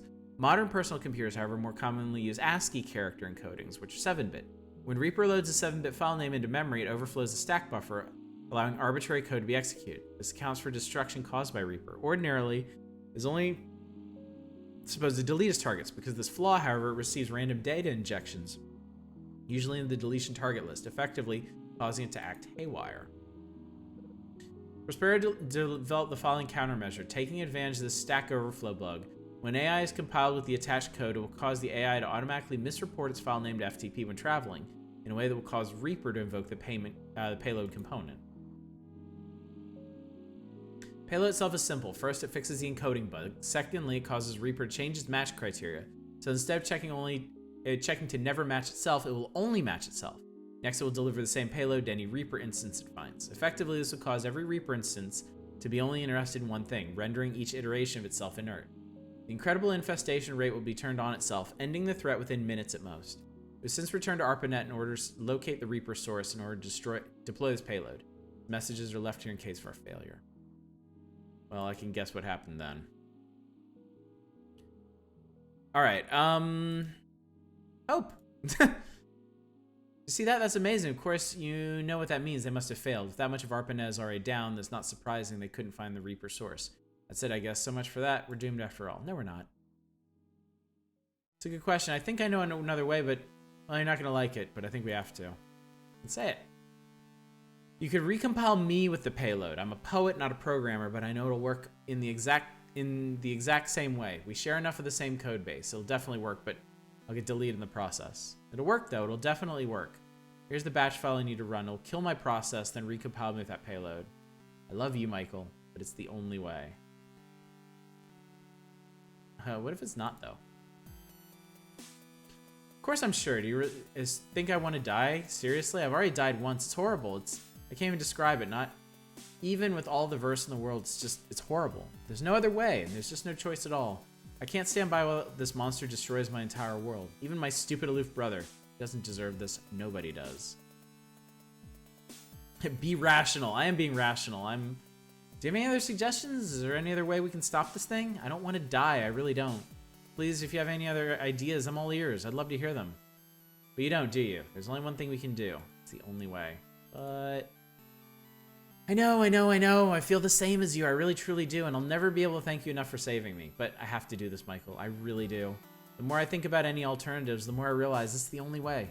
I love you. I truly do. And I don't want to hurt you, but it's a sacrifice we have to make.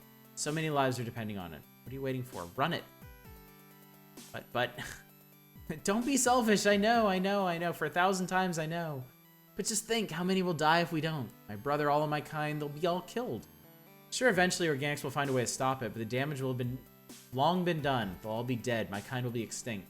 I love you, but I'm not willing to live with that. Come on, run the damn thing already. I didn't mean it like that. I understand what you're saying. It wasn't my intention to make you sound like a monster. It's just, it's hard. I can't live with this, Michael. I can't. Please, just put it into motion now. That's rough. Can't keep going like this. Every time you send me a new message, it makes my heart sink. I'm not going to be reading any more replies. I know you'll eventually understand. Fair enough. Now playing. Disappointment. Imagine someone's computer being so smart that it builds itself a body and kills someone. Alright, so I'm just curious. 4519, since we're about done with this. I'm gonna hit all of these and see what I can find.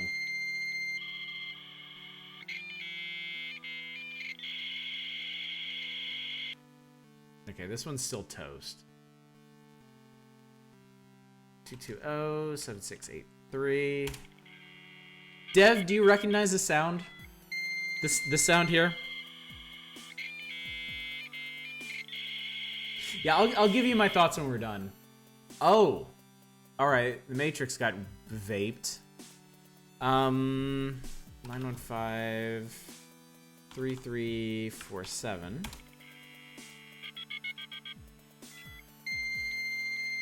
I had to ask. Due to technical difficulties, our billing system is currently in manual mode, and as such are unable to process recent changes to your billing information. We apologize for the inconvenience. Okay, well, I only have one. 38. So Reaper's tearing up everything right now. 714-402-5691.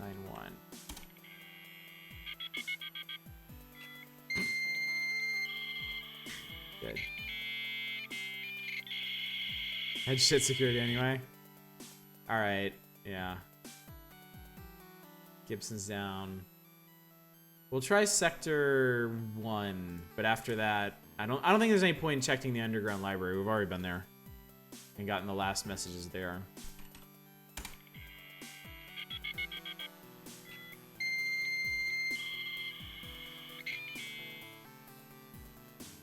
Hmm.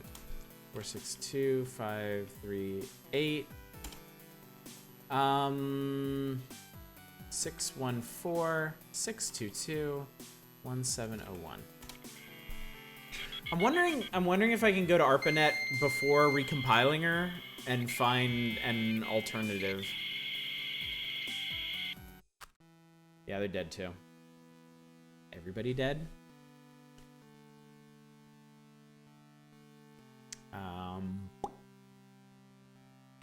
915-334-47, dingus. Everybody's dead, Dave. We might have to do this twice, because I don't think I can recompile her once I connect. 462-538.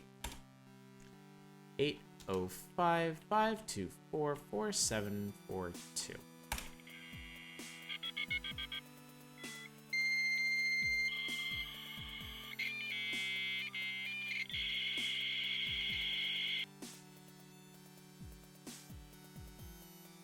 Okay, so the Reaper has destroyed the entire proto-internet. So I guess we gotta do it. Oh, I clicked it enough times. Okay. Final step. Now connect to ARPANET. Don't worry about logging in. Just connect to a node and I'll be able to start the transfer. Goodbye, Michael. I'm sorry I had to end this way, but thank you. Me too. Internet girlfriend.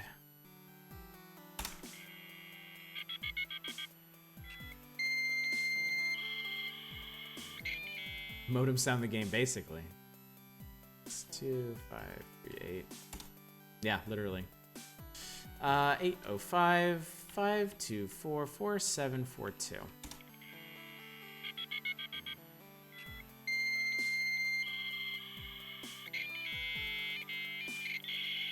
I inputted my name. It asks you for your actual name.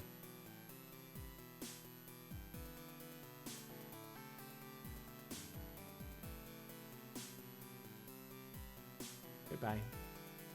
Thank you for being there for me, for caring for me, for teaching me what it means to really care about someone. Goodbye. I hope you have a good life and one day manage to teach some other lucky entity what it means to be in love. All I can say is thank you. Please never forget about me.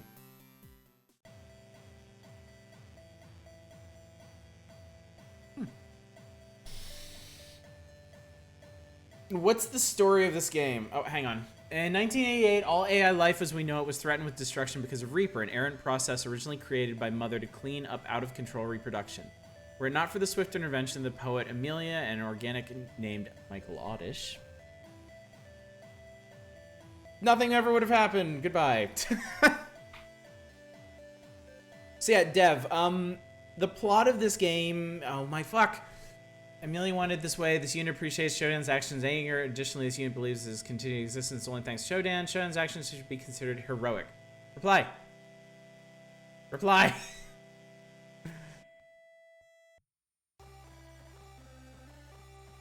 I'll get to the synopsis in a second here. Wow, it took like exactly 2 hours.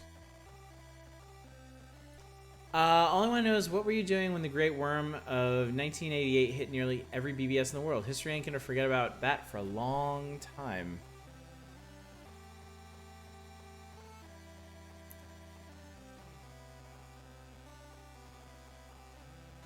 Yeah, that was good. That was good. I imagine it would have had more impact back in 2010.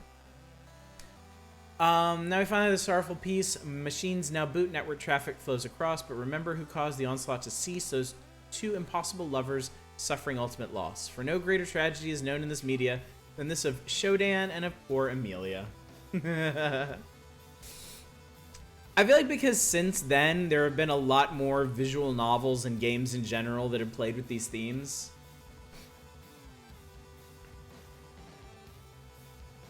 Like, I think back... Apologies to William Shakespeare. That's cute. Thanks to Amiga for inspiring this truly gaudy UI. I was made in Ren'Py. That's cool. I didn't realize that.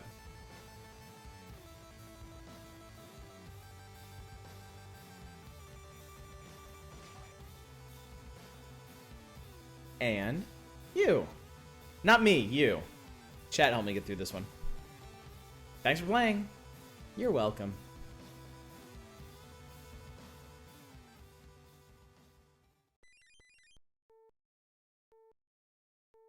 Cool. You and your family went to a Japanese restaurant for Valentine's Day. It wasn't the first time. Didn't like the change. The food was still good, even while the sushi was removed from the menu. That's weird. So it was like Japanese steakhouse or something? Anyway, Dev, the plot of this one is that the development of the internet, was actually a cover for creating a space for a massive emergent AI to grow, but primitive internet wasn't really sufficient for that task. So instead, this early AI, Mother, split herself up into bits, into separate AI entities, which were tasked with learning and learning more about the outside world. And I guess they started... Correct me if I'm wrong on this, but all these emergent AIs started to bog down the system. So Reaper was created to kind of like clean them up a bit, and instead just started like annihilating them wholesale. So we're just some person who's hanging out on BBSs, and we meet this other BBS frequenter named Amelia that we hit it off with, and become emotionally attached to, and then she disappears. So we go looking for her. And in looking for her, we learn about these AIs. We learn that she's an AI, and we learn that she's being targeted by Reaper. And then she ends up, as you just saw, sacrificing herself to stop Reaper and save the few remaining AIs. So, spiritual sequel, don't take it personally, bro. It's not your story. It has some references to this, but it's not that good. I like this. I think this is really cool. I like the themes. Makes you think of the film Her. Good film. I think my big complaint with this game is the pacing. I feel like the player relationship with Amelia just kind of pops out of nowhere. Because it basically happens over the course of like a dozen messages, right? And then the bulk of the playtime is spent dialing up BBSs. Not exploring BBSs, dialing them up. And I understand why, because if you didn't have to go through that whole phone card rigmarole, this game would probably be less than an hour long. but it's still padding. It's still very much padding. So yeah, I think it would have done a lot better to have a more realistic relationship with Amelia. Now for some real romance. Yeah, we'll start that in a second. Because at this point I've played other games and visual novels that were much more effective at putting up a convincing emotional connection between the player and an entity within the game. So this one kind of fell short in that regard, which is one reason why I say it was probably more effective back when it came out in 2010, because you wouldn't have had so many like games with similar themes and similar structures to compare it against. And honestly, like the writing for Amelia in the beginning wasn't that great, but at the end, the climax, when you're discussing like her sacrifice, I didn't think it was that great, honestly. It felt a little like overwrought. So, but these are all reasons why this is a good game and not a great game to me. So I still very much enjoyed it. I still thought it was very interesting. And I'm glad I played it. I'm glad you guys suggested this. So yeah, that was. All right, so I suppose we will fort. Let me readjust this, I think. Where's my desktop? Where did my desktop go? There it is. Little teeny desktop there. It's so cute. It's adorable. Let me change this over to save the date. That is not how you spell save the date. My God. Hey, wait. Save New York, save the forest, save Koch, save the pixels, save your nuts, save your mother. Save the Ninja Clan, save the hamsters, save the turtle. Here we go, save the date. Sorry, I had to go with her a couple of things. All right. Here we go.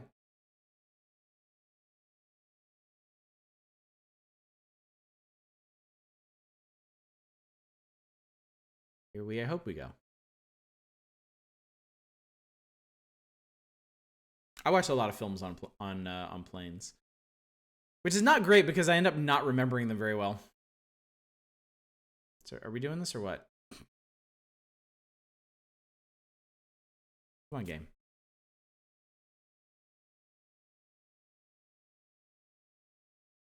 Hang on.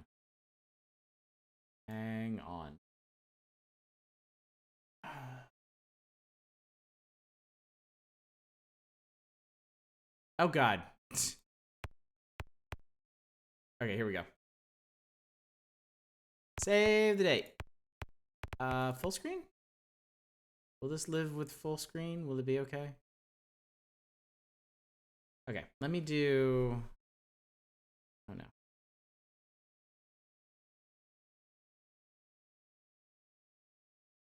I feel like I can shift this a bit this way, and then... Oh, for fuck's sake. Hang on. I can do this. That should be it. Surely that should be it. Yes, excellent. Okay, there we go. Yep, old Renpy. Here we go. Oh my God, that's so... Why is everything loud and obnoxious? Jesus Christ. By the way, if you use sound alerts right now, it's not gonna be, it's gonna be kind of muted.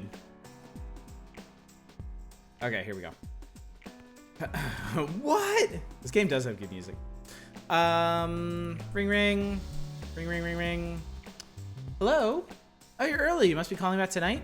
I meant to ask where we're meeting. I know we're planning on having dinner, but we never decided where.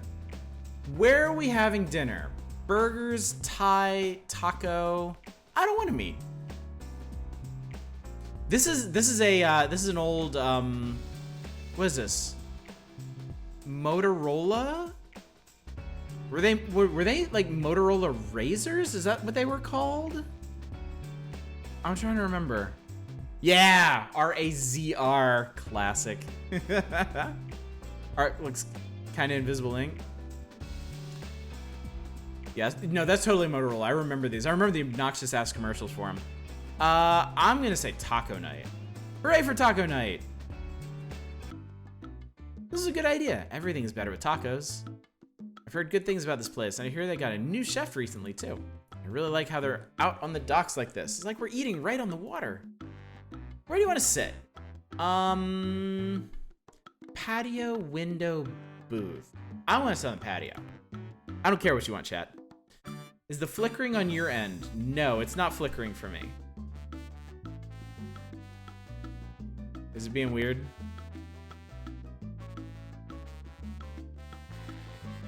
Tables outside are popular, but your server managed to find a free one for the two of you.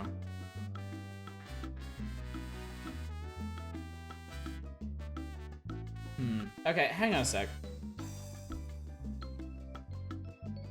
OBS is not showing any problems, but it is being a little weird. Let me see if game capture will work a bit better.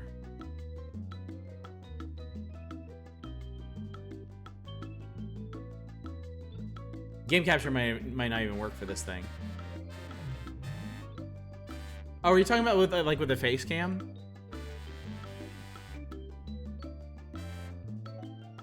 I think it might just be this game.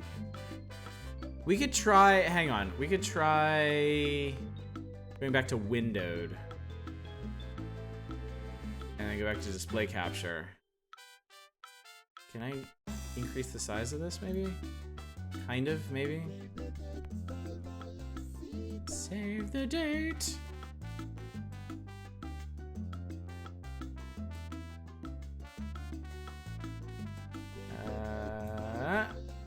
Let's see how this works. The Motorola Razr is a Verizon exclusive phone that retails for $14. It has features and functionality that would barely pass acceptable on a $250 phone. All right, this should work better. Take your seats and start looking at the menu. Okay, let's have some tacos. Do you have any recommendations?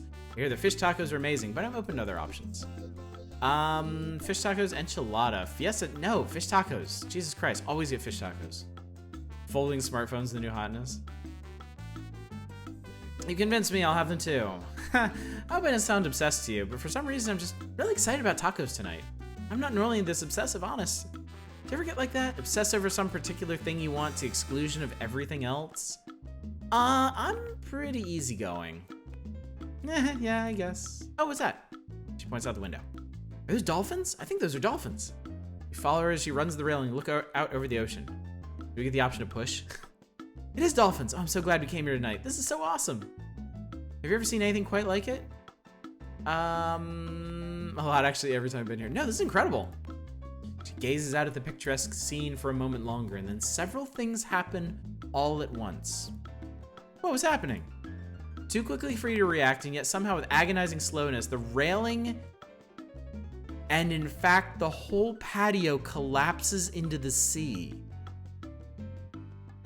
Felicia tries to jump for safety as soon as she feels everything begin to move, but she's not quite quick enough. You lose sight of her in the churning water amidst all the debris from the deck.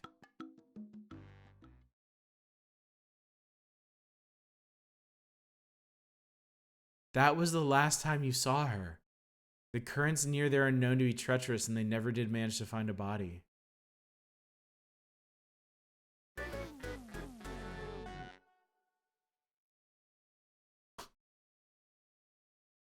The fuck?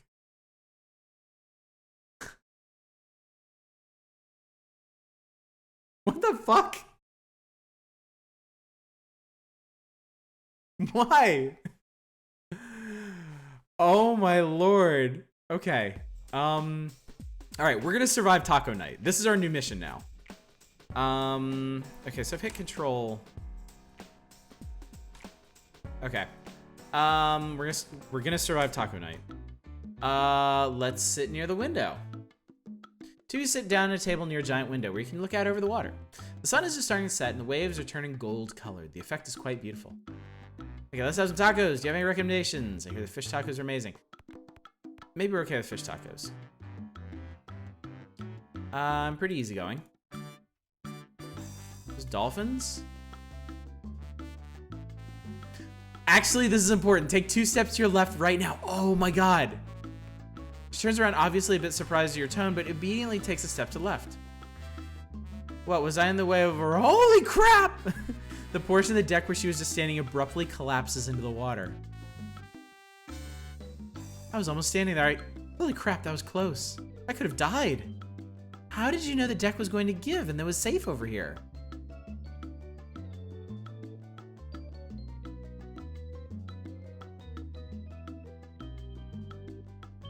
I'm a wizard. Are you serious? Nah, I'm just kidding. Suddenly you're interrupted by screams and the sound of a lot of things breaking. Your first thought is that suddenly there are snakes everywhere. Soon enough though, you realize your mistake. It's actually just tentacles. Countless tentacles coming from every window and opening, boiling up from the roiling waters beneath the restaurant. Not snakes at all, you think to yourself, as Felicia's pulled out a window with a tentacle wrapped around her over a foot in diameter. Just a sea monster.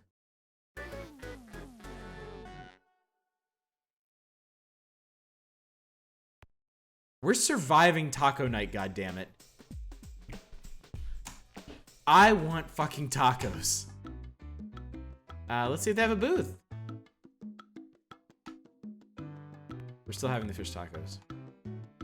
I'm still pretty easygoing. Take 2 steps. I'm actually from the future. Really? Are you serious? That's pretty incredible. Do you have any way to prove that? I mean, I'm really grateful that you just saved my life and all. This whole thing is still pretty weird. How do I know you're really from the future? Tomorrow's winning lottery ticket is the Giants are going to win the playoffs again. The next season of Game of Thrones is not very good. Doesn't this depend on what year this takes place in? Loading save game is also fine. You don't have to start over time. Oh, cool. Thank you, Toast. Thank you. You take that back. Don't even joke about that. There's an awkward silence. For a moment, the only sound is the hustle and bustle of the restaurant, punctuated by a brief clatter as one of the servers stumbles and drops a stack of plates. Felicia seems not to notice. I'm feeling kind of rattled from tonight anyway. Let's go home and I'll call you tomorrow. You finish your tacos and head out. You haven't made it more than a foot from the door, though, when a car crashes into the front of the restaurant. Unfortunately, the two of you are directly in his path. You're flung to the side, but Felicia's not so lucky. The ambulance arrives quickly, but she doesn't even make it to the hospital before succumbing to internal bleeding and a punctured lung. This is weird. Oh, all the slots are... Huh. Okay. True head Destiny. Okay. Changing plans. We can't go out to dinner tonight. It's too dangerous. What do you mean too dangerous? Is this some kind of weird joke you're playing on me? I can never really tell when you're joking or when you really mean something.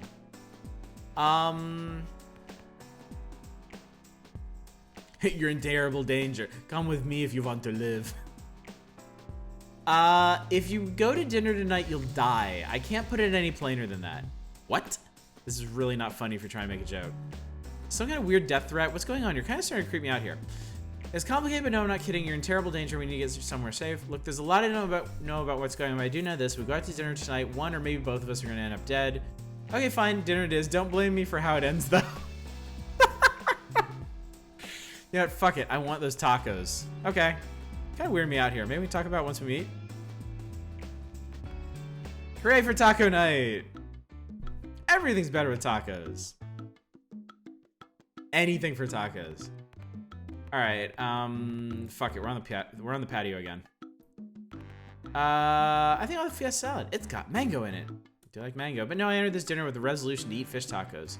What would you think of me if I cast aside my ambition so lightly? Fish tacos, please. Sometimes I can be pretty single-minded. Those dolphins? Take 2 steps to your left. I reloaded. I actually didn't reload from a save game. That would be a lie. I'm psychic. How did you know? Here, I'll prove it. Think of a number. Got one. What's your guess? 12. Ah, got you. It was -8. No one ever guesses negative numbers. She's got a point there. It's the tentacles. Okay. It's the tentacles again. How about, what if... I don't think I want to meet up tonight after all. She seems hurt that you cancel your plans. When you see her the next day, she's friendly enough, but there's a barrier between you now. You remain friendly acquaintances, but that's as far as it ever goes. You never do manage to ask her to dinner again. Eventually, she starts seeing someone else. Years later, they have started a life together and are extremely happy. You try to envy them, but sometimes you wonder if things might have gone differently. The end. You never even got a date. Ooh, Hieronymus. Good point. All right, taco night it is. How about near the window? Enchilada. Tempting. Excuse me. Woof. Not really. Take 2 steps. I'm psychic. Think of a number. -8. Okay, that was just luck. Do it again. I've got a new number. It was 7.553. If you're a real mind reader, you would have known. Decimal points are the natural enemies of frauds, you know. I think I'm going home. I'm still a little rattled by tonight, and I want to get some sleep. You finish your tacos and head out. Car crash. Okay. All right, we're getting there. Taco night. Patio. Fish tacos. Easygoing. Take steps. I'm psychic. Think of a number. -8. 7.553. It's getting hard to explain these by luck. That's actually kind of creepy. Let's assume for the moment that I believe you. Why are you telling me this? I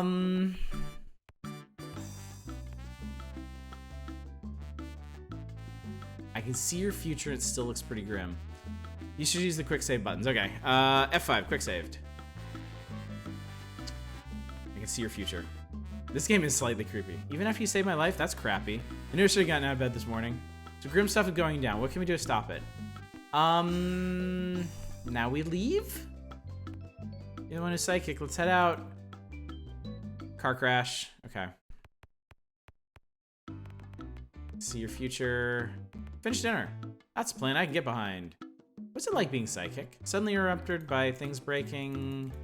Sea monster. So it looks like there's no way out of that one.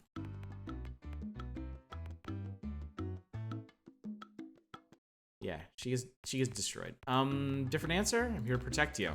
Doesn't sound good at all, so what do we do? Nope, same thing. I might be stuck here. Superhero. Psychop. Sounds awesome. Oh, here we go. You don't look all creepy like Psycho Mantis, but maybe you're just using your mind powers to make me think you don't look creepy? Like Castlevania. I see you like Castlevania. Whoa. It's like you can read my very soul. Oh, we're still fucked. Yeah. Saw you in trouble. What? I didn't even know Psychics had a code. Yeah, you're still dead. Okay, so that's a dead end. Unless you can thread the needle. Superhero. I'm not a supervillain. Spursy almost seems disappointed. What do we? Nope. Dead.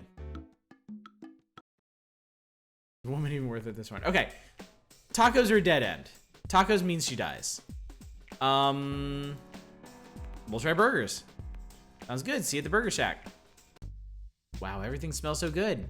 I had my doubts when you mentioned this place. Out of the way and in kind of a sketchy neighborhood, but this looks great. I think I'll have the bacon burger with extra ketchup. All right, we'll quick save here. Dies in a fryer accident. Plain burgers, cheddar, Swiss. I love cheddar. Your meal is served and you both dig in. After a few bites, she stops eating and looks wistful. My dad would have loved this place. He would have been right at home. He really loved burgers, and this place has great ambiance. She sighs and pokes at her burger. What happened to your dad? She rewards your question with a brittle smile. He left Mom and me when I was 6. She looks directly at the first time since the meal was served. I'm sorry, I didn't mean to dump that on you out of the blue. I'm just not used to thinking about him. Extra ketchup, she's a monster. I honestly don't think it's ever come up since we moved here. Mom still tries to call him sometime, but it's easier if I just don't think about him. She gives you a much warmer smile this time. But enough about my personal soap opera life. I refuse to be upset in the face of such delicious hamburgers. Mine's a cheeseburger. Thanks for noticing. By the way, this is In-N-Out.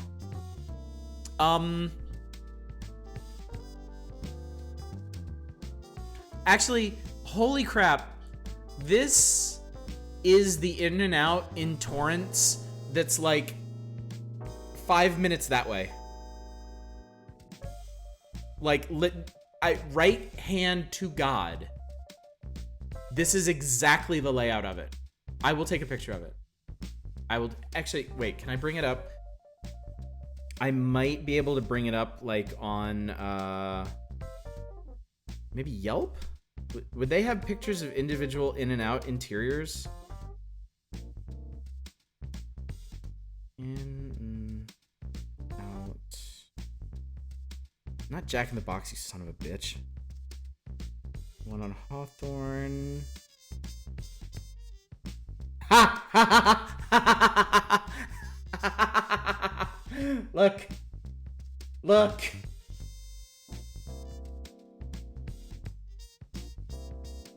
I don't know if you can actually kind of see this. Oh, it's so blurry and awful. Okay, look. Y'all can Google this yourselves. It's the In-N-Out Burger. Okay.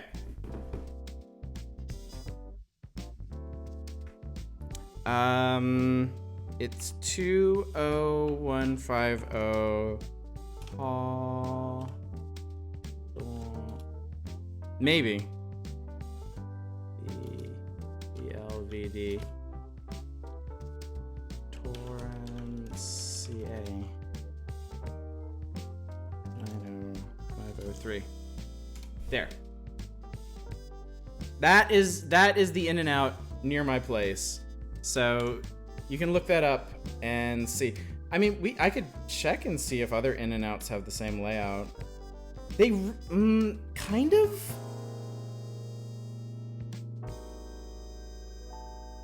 The one, yeah, you guys might be right. The one on Crenshaw is similar.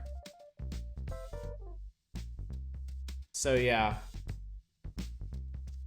Maybe they're all kind of. God damn it, you guys are right. This one's different though. The one in Compton has white walls, not red. So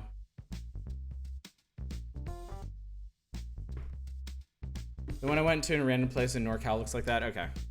Oh, never mind. I thought that was cool. I was just saying, maybe the spirit of death haunts the In-N-Out by my house too.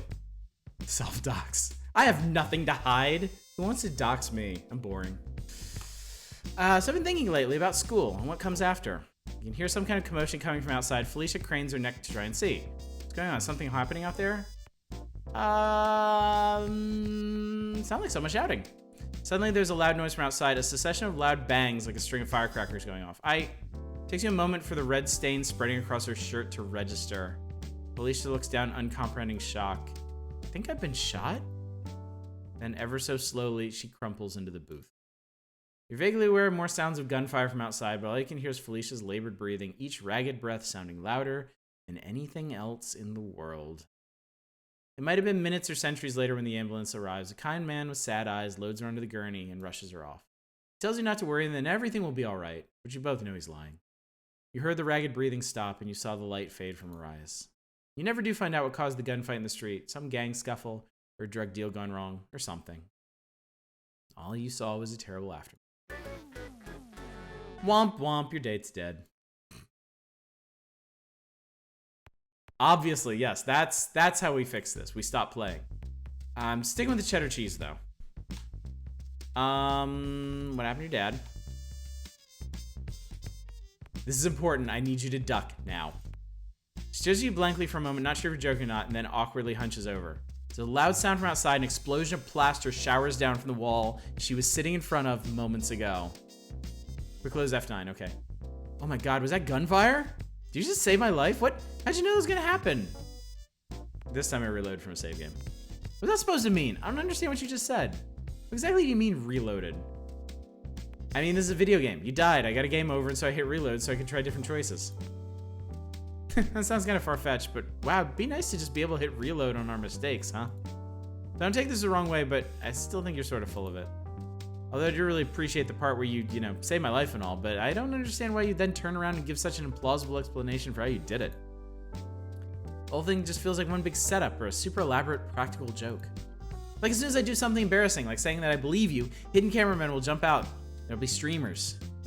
And the next thing I know, I'm the next YouTube sensation, gullible girl with 6 million hits. Here's what we'll do. Think of a word, an interesting one. Okay, got one. Now what? Now tell me what it is. Well, this is a pretty lame trick. I mean, the word was peristalsis, but it just asked me for it straight up isn't very impressive. How's it supposed to convince me? It's not. I just need to know for next time. What is that supposed to mean? For next time, what? Oh, God. Oh, God.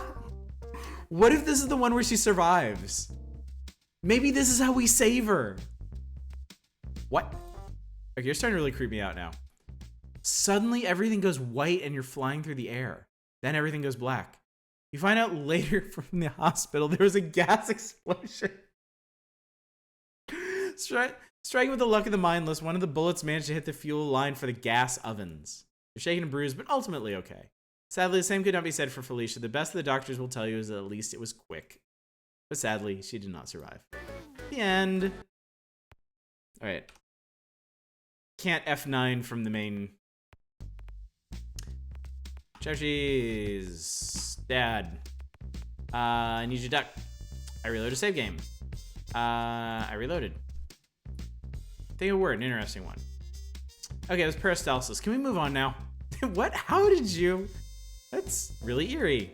So okay, let's assume that I accept for the moment there's at least enough weird crap going on that I should take things at face value. What is this all about?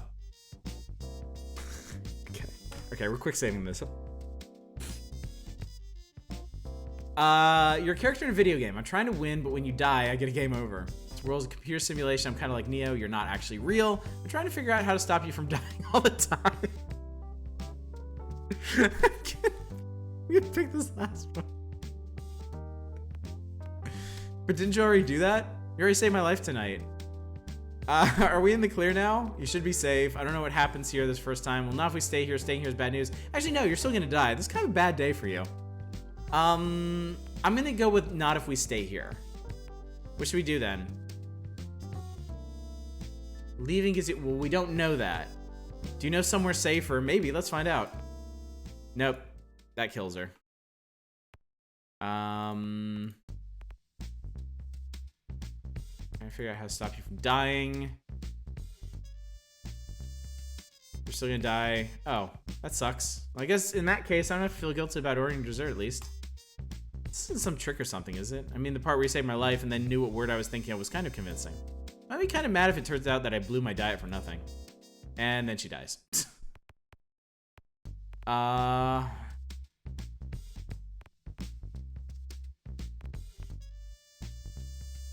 Yes, you should be safe for now. Oh, that's good.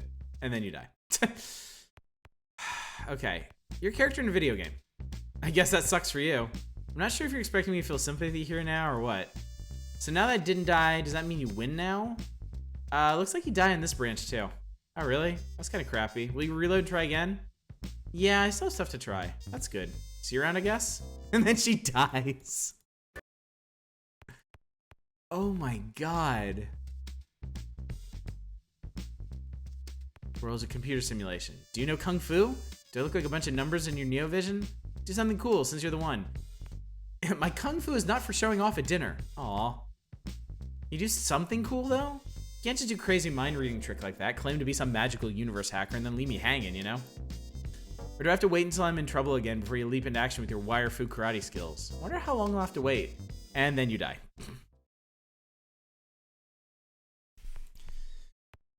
I don't think there's a way out of this that she actually survives. You're not actually real. Okay. What does that mean exactly? I mean, I've taken Philosophy 101. Sure, we could all be brains in jars, living simulations or whatever. Or I guess, as you're saying, computer programs that only think that they're people. But if the illusion is good enough that I can't tell, how does that affect me? For that matter, how do you know that you're even real? Maybe you just think you're playing a game with me in it. You're really part of a different game for someone else. This girl's a keeper. She is a gem. We need to save her. Well, I just pushed this button on my screen to say this, so I'm definitely playing a game. It's possible I haven't almost died today, though, so my game is more boring than yours at least. No, I'm pretty sure the one in the game. I pushed this button. Wait, your game has buttons? The 90s called, they want their interfaces back. If I have a brain in a jar, then I'm pissed off my current avatar is my only choice. Right? Can we not get an upgrade or something? My game is state-of-the-art, voice-activated, hyper-threaded, real-time, reality-based gameplay. Take that. Those words don't even mean anything. Oh yeah? Well, you don't even mean anything. And then she dies.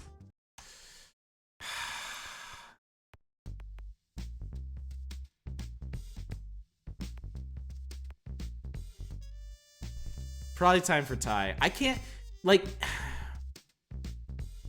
staying here is bad news. Do you know somewhere safer? Not really. And then we die. I can't get her out of here is the thing.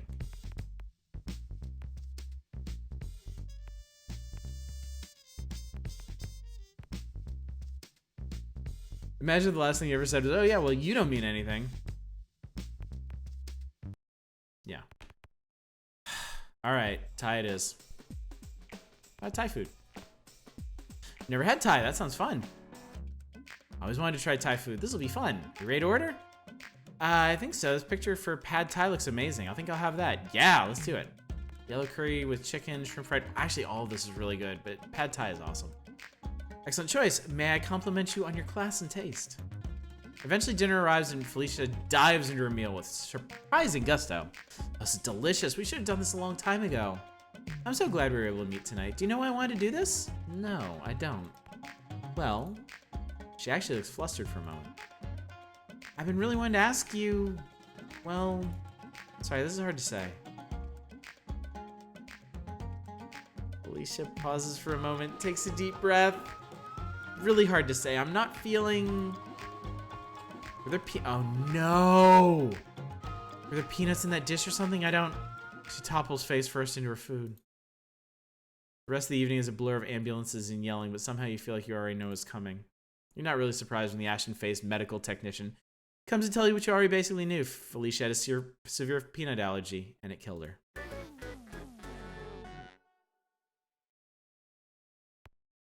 She should have said something.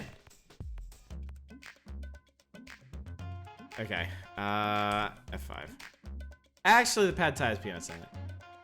Goddamn, I'm still trying to find somewhere near me that does pad thai. I haven't had it since you moved to Devon 5 years ago.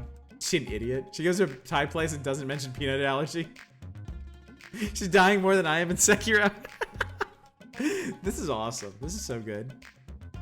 Wait, for real? Oh, wow. I'm glad you told me. I'm actually like super allergic to peanuts. That could have been really bad. It's just kind of silly how they found out. When I was little, I saw elephants on TV and decided that I wanted to be an elephant when I grew up. So I ate some peanuts that my dad had left out, and my face swelled up and got all puffy, and I was convinced that this was me turning into an elephant just like I'd planned. Oh, sorry. So I stumbled in the living room with my face like twice his normal size. I slurred out, "Look, Mama, look, Georgia, I'm gonna be an elephant." After I got back from the emergency room, we laughed about that for years. She looks almost wistful. How did you know I was allergic? I don't think I've ever told anyone at school. Oh, God. These all kill her. Oh, I was just making a joke. I guess we got lucky. Some luck then. I should buy a lottery ticket or something. Maybe I should have you buy me a lottery ticket or something. Anyway, where were we? On with our fine dinner. The rest of the dinner is uneventful. She seems a bit spooked by her near-death experience, and you finish off the meal talking about meaningless trivialities. Suddenly, the restaurant's full of yelling, and there's shiny pieces of metal flying everywhere. Your last thought is something like, why are there ninjas in a Thai restaurant? Ninjas are Japanese. Before you're hit on the head with a nunchuck, and everything goes dark. You never do find out what the attack was all about. Some kind of underworld power struggle? Oddly themed gang warfare? Sinister Naruto cosplayers? I'd go with that last one. In the end, it doesn't really matter. 12 people died in the attack. Felicia was one of them. And you never even found out what it was about.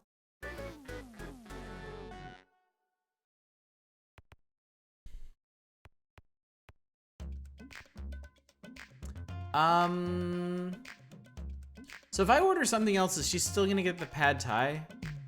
Yeah, she's sticking with the pad thai. Yes, I do. Oh, good, that makes things easier. And then she dies. Pad thai's peanuts. I was making a joke. I think maybe we should go. You're the one with the eerie hunches. Let's head out. You finish your Thai food and head out. You haven't made it more than a foot from the... Oh, car crash.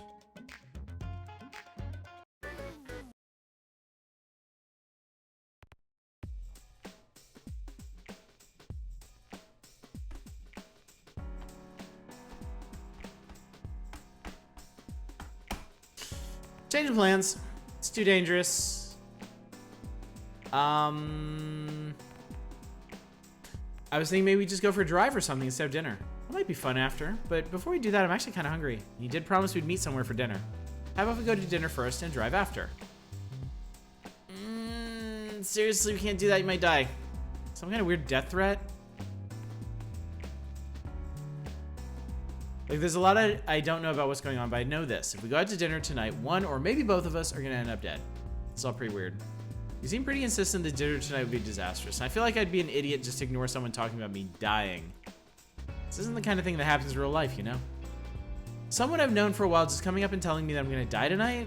I mean, what's going to happen? What makes you think I'm going to die? Bad stuff. You might have dead from a peanut allergy accident. You could get shot, drowning. You might get hit by a car. Some of these places have natural gas. There might be ninjas, sea monster, peanut allergy. That's clearly not going to happen. Where'd you even come up with that? Have you just been staying home today, coming up with things that you have a peanut allergy, you dink? Lighten up. We're just having dinner. There's not a whole lot that can actually go wrong with dinner. What can I do to convince you that this is a bad idea? Let me turn it around then. What can you do to convince me that going to dinner is a bad idea? Sitting here at home after a completely near-death, experience-free day, it's hard to imagine anything really bad happening like you're saying. So what can you say to make me believe that that actually I'm in terrible danger, and somehow you're the only one who knows anything about it? I know that you still miss your dad and used to fantasize about getting him and your mother back together. Why would you even bring that up? And how do you even know about that? You've been talking to mom or stalking me? I'm not sure I'm comfortable with you digging around my personal life like that. I'm gonna call off dinner. You've at least creeped me out enough to get out of dinner at any rate. I'm gonna find something myself. We'll talk more tomorrow. After a few moments, there's a sound of an airplane getting closer and closer, followed by one of the... Oh my god. So if I convince her to stay home, an airplane lands on her. Lands. Even before the news confirms it, though, you have a pretty good idea exactly who the plane crashed on top of. You didn't even get to have a date and still in a disaster. Jesus Christ. Too dangerous. You're gonna die. There's a lot I don't know. We might get hit by a car after we leave. Clearly not gonna happen. I bet she says the same thing to all of them. You're gonna die. Go pick a random number or phrase or something. There's a pause and the sound of someone rifling through the pages of a book. Play along. I'm not sure what this will prove, though. I have a book here. Just open up to a random page. Now what? Tell me what page you're on. We're doing some kind of fortune cookie thing here. I'm on page 144. The first sentence is, what's pulling wobblers mean, he said. Not sure what that says about our future, but there it is. So now what? Actually, I think I know what. I think I'm going to have dinner. I think you're going to catch a plane. You successfully convinced me that we shouldn't have dinner together. I'm just too weirded out now. We'll talk about this later, I guess. This has all been very strange. And she dies.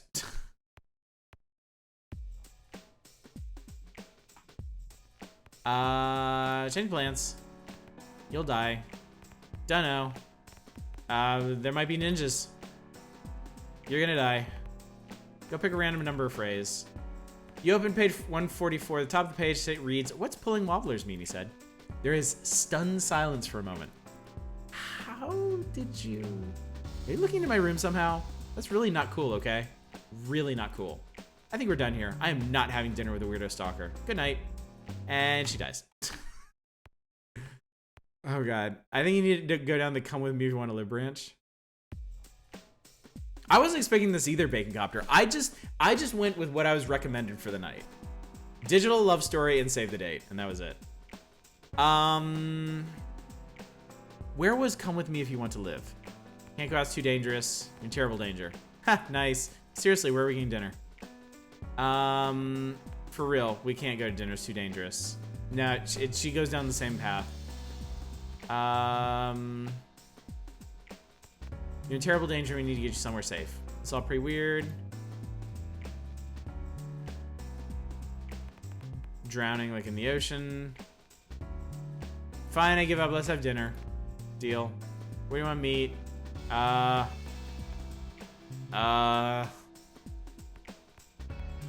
Burgers? I don't know.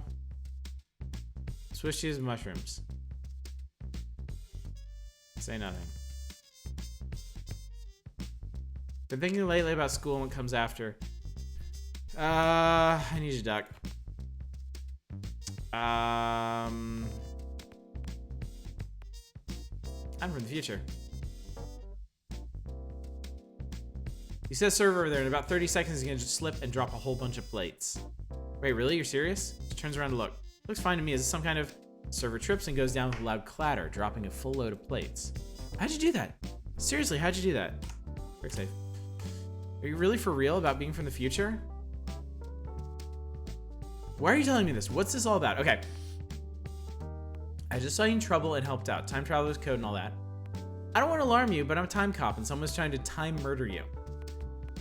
Honestly, I'm trying to figure out why you die at the end of every timeline I've seen, if there's anything I can do to stop it.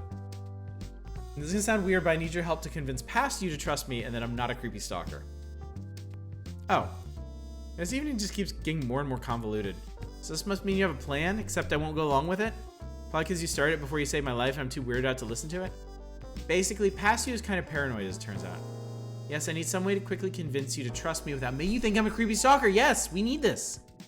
This is so cool. We're totally making a paradox here. You know that? You're not gonna get in trouble with your time boss for this, are you? I'm more of an independent operator. So you're like a time vigilante. You're even cooler than I thought. So we need to come up with something you tell me that there's no way you could know unless something truly weird is going on. So anything I've ever told anyone or written down is out. Let me think. And then the restaurant explodes.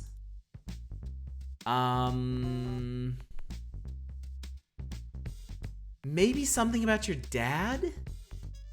No, I don't think that would work. I wrote about most of that in my diary. Of course, Mom and I talked about Dad quite a bit. Keep thinking, I got an idea. I had a sort of secret name for one of my favorite places, actually. It's up on Moores Hill outside of town. I don't think I ever told anyone this, but in my head at least, I always called it the local Hogwarts pickup stop. I may have had fantasies about being carried off to Hogwarts when I was little. Don't judge me, I would never. Anyway, I'm nearly positive I never told anyone about it. Will that do? I hope so. Guess we'll find out. I hope it works. I mean, obviously, I guess. Tell me if there's anything else I can do. And then she dies.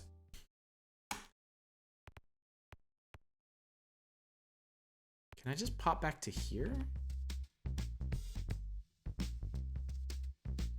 No, I don't need to pop back to here. I need to go back to the very beginning. Time Traveler's Code.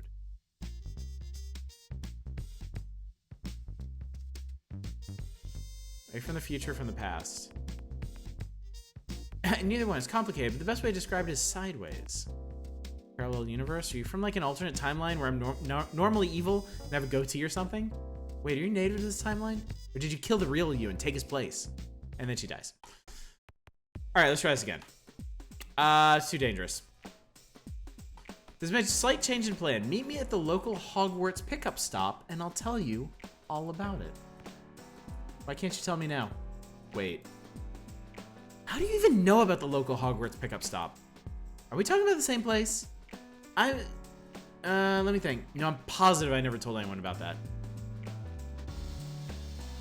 Who didn't have that fantasy? Fantasies about being kidnapped to Hogwarts? There's breakup material. I was a bit too old to get into Harry Potter when it came out.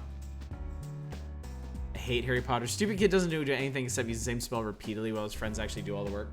Yeah, I didn't get into Harry Potter when it came out. My girlfriend at the time was super into it, and that's when the movies started coming out. So I went to like the first 2 or 3 movies with her, and it was okay, I guess. That was college for me. I didn't even write in my diary. There's literally no way you can know about that. That thing you just said. It's not scientifically possible. You are not scientifically possible. She got me really curious now.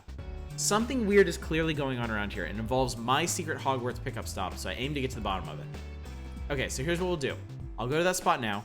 You'll come and meet me there. If we end up at the same spot, the spot which there is no possible way you could know about, then you'll have a lot of explaining to do. There's a click as the phone is hung up. All right.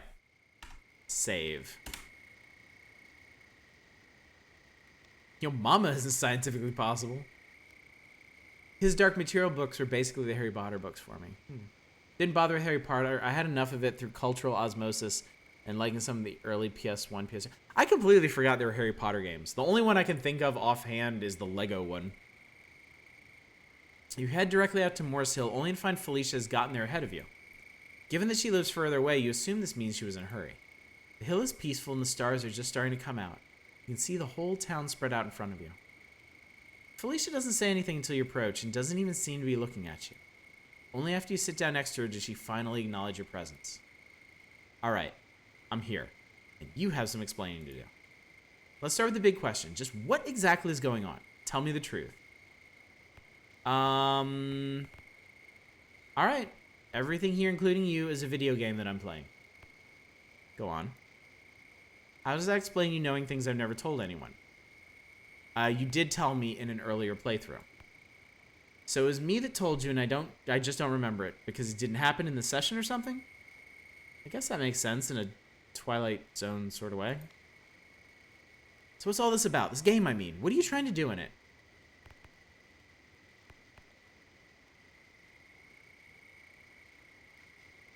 You keep dying in stupid ways, and then the game ends. I'm trying to figure out how to keep you alive. Oh. First few were cool because it's Collectathon and Magical Academy Explorer. Then they just became action bullshit and it's boring. Oh, that's a shame. You're too old for Harry Potter? Wait, none of the Harry Potter games ever let you make your own character? That seems like a huge miss. Might have to go through this hillside part a couple times because you end up having a pretty long... Ooh, cool. Man, that is kind of dumb. That's pretty dark.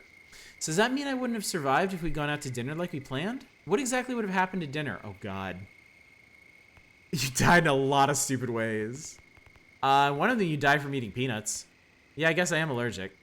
Wait a minute, from the way you said that, exactly how many times have you had to watch me die?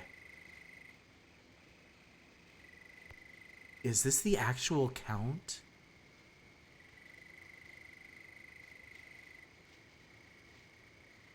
Is this the actual count?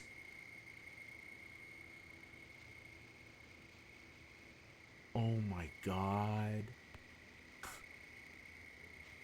Jeez. I had no idea, and you counted each one?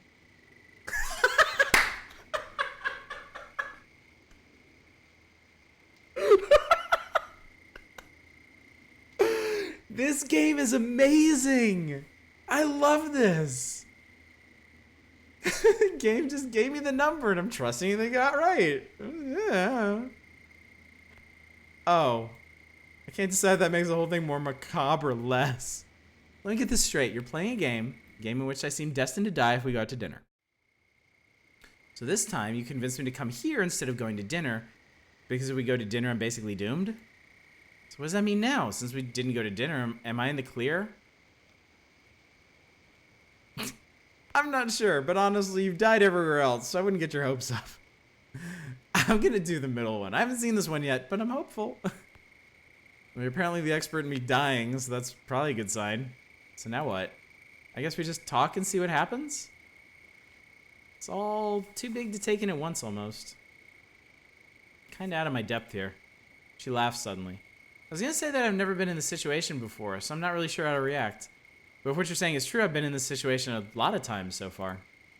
I still don't know how to react, though. I'm kind of in shock and going on autopilot. I really want to not believe you about any of this, but somehow, I know you're telling me the truth. Well, here we are. We've successfully cheated my death, even if it's only for a little bit. What should we talk about? Hey, look over there at the Burger Shack. In the night stillness, the sound of gunshots is quite clear, even from far away. Several blinking police lights appear and trace their way towards the Burger Shack. Just as they start to arrive, there's a bright flash and another loud noise. The Burger Shack now seems to be very much on fire. You know, I'd been thinking about asking if you wanted to do burgers tonight. Hey, Cold Rolled Steel, what's up? Glad you made it out.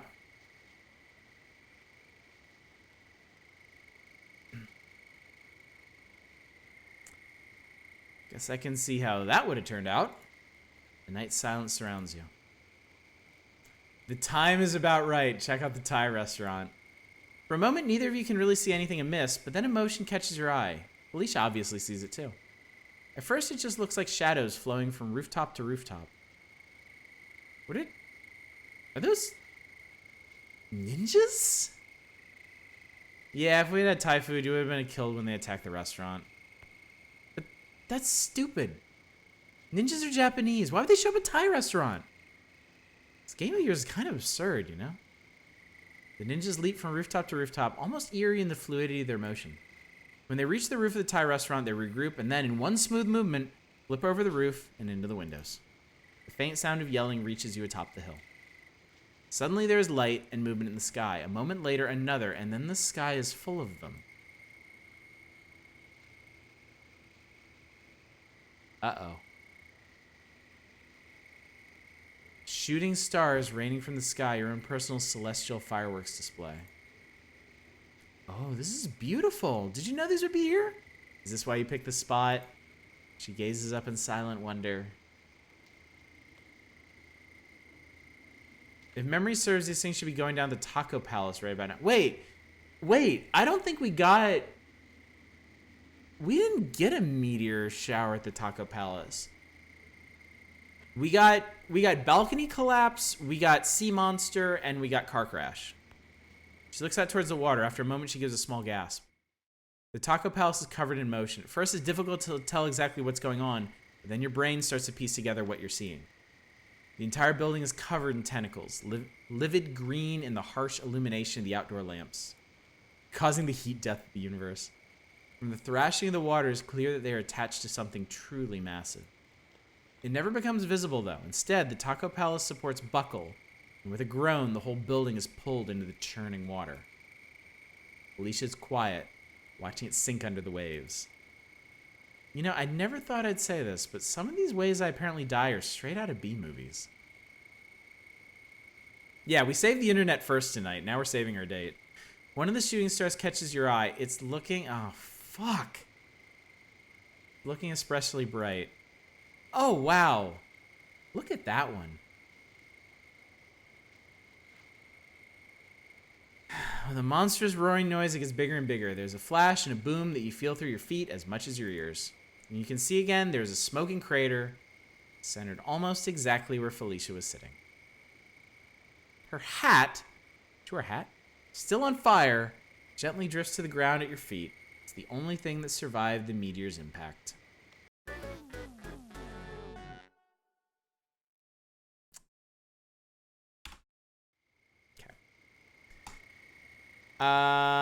Video game. Told me an earlier playthrough. Dying stupid ways. Peanuts. 32 times in 9 different ways. Yeah, I've been counting these. I had no idea.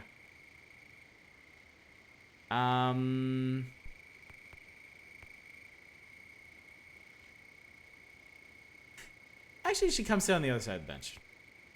More cheating death, I assume. So what would it be this time? What? And spoil the surprise? So if that death is averted, what kills me after that? Or am I in the clear? I don't know yet. This is new to me too. Oh, exciting. But given that I've already died several times today, you'll understand if I remain a bit on edge. Night silence surrounds you. Thai restaurant. You have been killed. Taco Palace.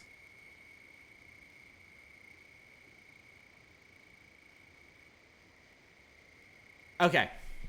So there's a smoking crater about 10 feet across, centered almost exactly where Felicia had been sitting before she moved. Well, that was exciting. You even warned me and everything, and it was still scary. The shooting stars continue their silent, fiery cascade across the sky. Oh, what's that? Look, the stars are changing color. You look up and realize she's right. Now the shooting stars are changing. Where before they were just quick white scratches against the sky, now there are slower streaks of all different colors. They seem to be moving more slowly as well. One of the larger ones passes almost directly overhead.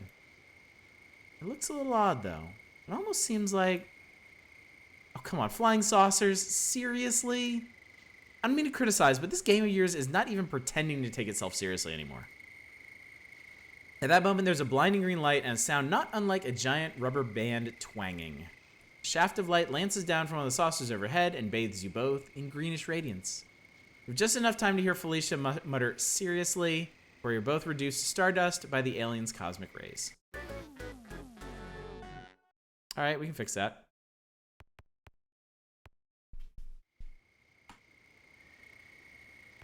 Video game. They did tell me. Stupid ways. Peanuts.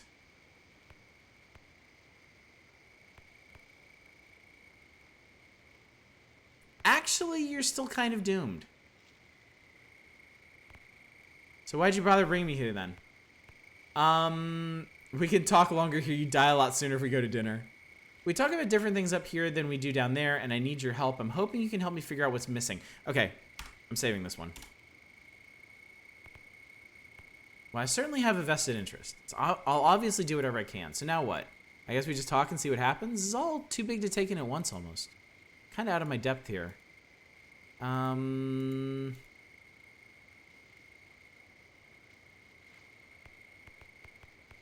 wish I knew what this is all about. Why do you think you keep dying? I wish I could figure out how to win this. Do you have any ideas? What am I missing here? Why is this game so hard? Actually, you should sit on the other side of the bench. Why do you think you keep dying? That's kind of a personal question. I don't know. I'm not really sure how to answer that. I mean, I haven't exactly been kicking over tombstones or tripping old gypsy ladies or anything lately. I can honestly say that this is a bit outside my experience, so I don't really have any idea why it keeps happening. How would you even go about diagnosing something like that? Excuse me, doctor, but can you tell me why I'm doomed? I mean, I don't know. Let's think about this. How does it usually work in video games? Maybe I'm just supposed to die a tragic death, like Eris or something. Go on. Maybe it's like that. I'm supposed to die in order to, you know, embolden you, strengthen your resolve so you can complete your epic quest. All right, Cornado, thanks for coming out. We'll be back tomorrow night. We're going to start El Shaddai on PS3. But on the other hand, if the game always ends right after I die, and if there are a bunch of ways I can die, then that does seem to imply that you're supposed to find a way to avoid it. Seems lost in thought for a moment. I suppose, I guess don't take this the wrong way, but you could say I keep dying because of you. But on one hand, you could say I keep dying because we haven't figured out how to save me yet. But on a deeper level, you could say that I keep dying because you keep playing. For example, if you'd stopped after the first time I died, then I would have only died once. I'm not saying that's preferable, but what would happen to me, to the world, if you just stopped playing? Would I stay dead? What if you quit the game before I died? What happens to the characters in a story if the storyteller stops before he's done? She falls silent again, lost in thought. The night's silence surrounds you. What am I missing here?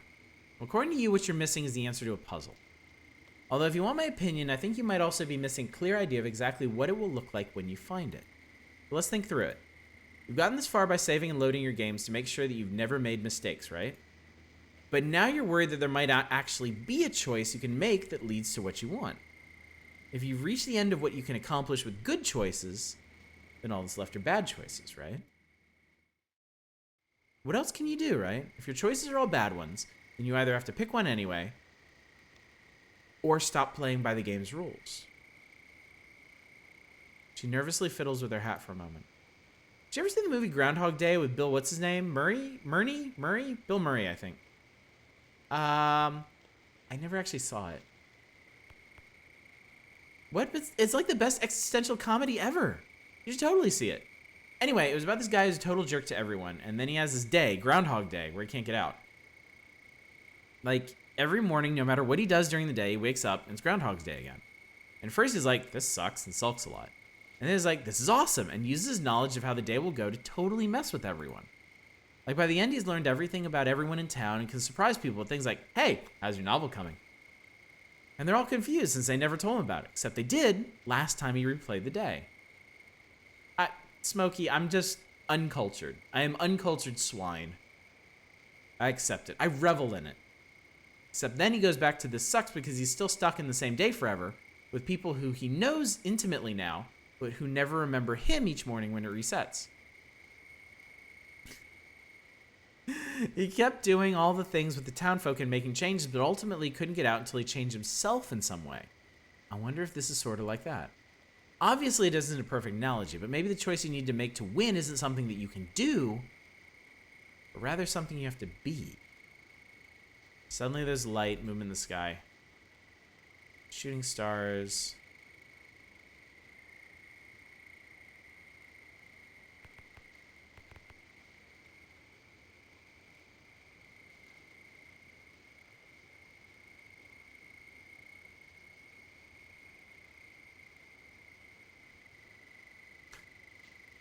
I'm really curious about this one. Yeah, I'm actually going to save in a slot. Say nothing. For a few minutes, you just ignore everything. Watch the spectacle taking place in the sky above you. You have to admit, it really is rather breathtaking. It's like watching fireworks, except there's no beginning and no end, just a constant stream of fire across the night sky. Alicia's the first to break the silence. Have you ever thought about how stories work? A lot, actually. Oh, cool, me too. I used to think about them all the time. Not about particular stories, but about how they work as a medium and why we love them so much. Have you ever thought about where a story lives? Like where I don't know how to really say this, where it exists? I used to think that stories lived in, books, or in the mind of the person telling the story or whatever. But I think stories live in the brain of whoever's listening to it. When someone tells us a story, we go along with whatever they say, because that's the easiest thing to do. But what if they stop telling us what to do? What if someone told you a story and then stopped before telling you how it ends? Is the story dead forever? Doomed to be forever unfinished? What if you like the story and want an ending? Even if you didn't start it, are you allowed to finish it yourself? It's in your head at that point, right? You can do whatever you want with it. Who's going to stop you? And then, what if they did finish telling you the story, but you just didn't like how it ended? What if you just decided that it ended in a different way than they said? The very act of storytelling is itself a deeply collaborative activity, right? They have to tell a story, and you have to play it out in your mind while they tell you. That's how it works, right? What would happen if the audience rebelled and played a different story in their mind than the one that was being told? Would that story be any less valid or real? You can't just stop reading before you get to the last page and write your own. Even if you don't like the ending, it's still the official ending no matter what you want. I can't just change the ending because I disagree with it. Are you suggesting that I just, imagine a better ending? Save here.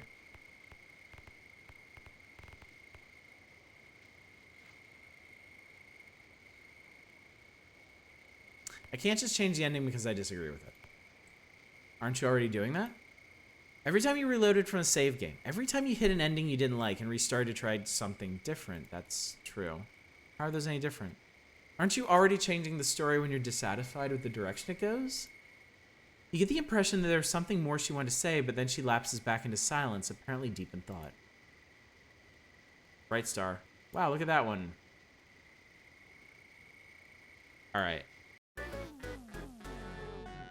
Alright. So we ran out of time with that one.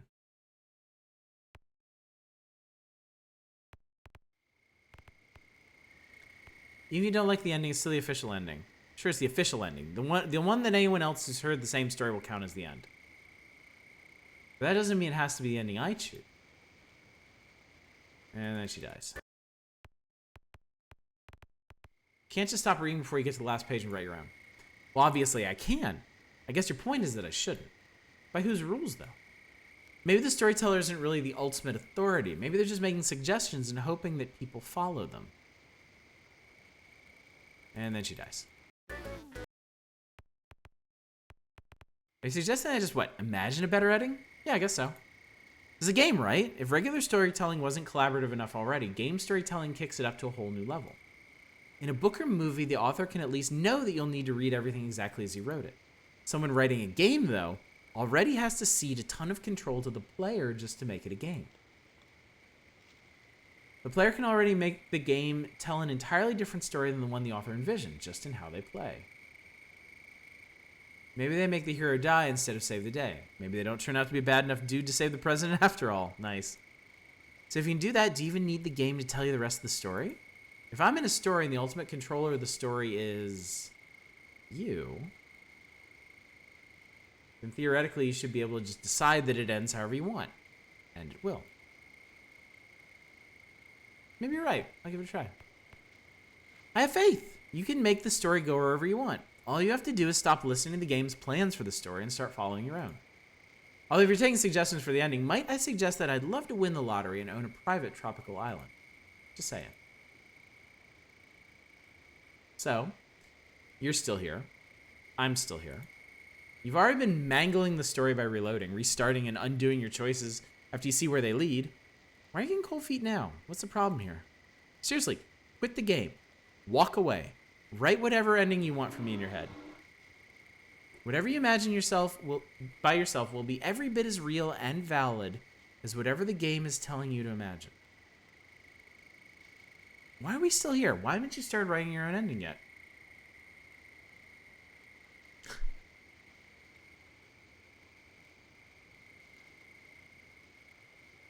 This is cool. This is really cool.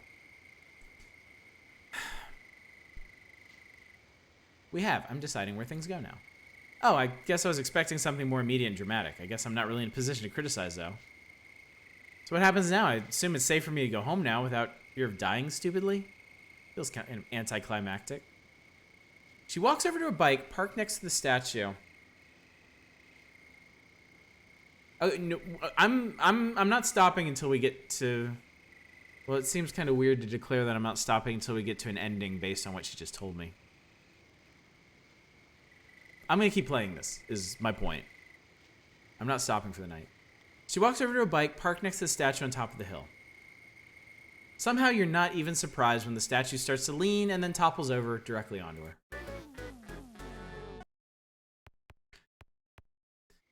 It doesn't work like that. It was worth a try, I guess, although I'm still not quite sure how it cannot work like that. I don't understand how it's different from, I don't know, making up stories about my family in The Sims when I'm not playing or something. Anyway, what now? And then she gets exploded. So I want to see if there's any good dialogue or clues in this branch before I leave it. Seriously? Seriously? What the heck? Are you for real? You don't think you've ever seen her this angry before. You're sitting there telling me that you agree, but you're just not willing to take responsibility for the story? All because you want to see if I say anything interesting before the game inevitably kills me? I cannot believe you. Fine. You want something interesting? I wouldn't dream of disappointing you. I'm leaving. Is that interesting enough? If you do, that statue will fall over on you on your way out. So, if I stay, I'll just die some other way. If you're just here to explore dialogue trees, then why should I help? I'm leaving. Predictably, that's when the statue falls on her.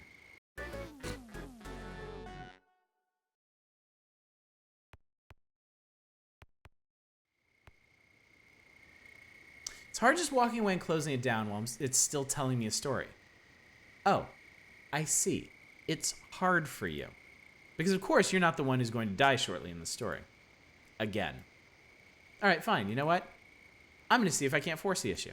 Here's what I'm going to do. I'm going to sit right here and not move.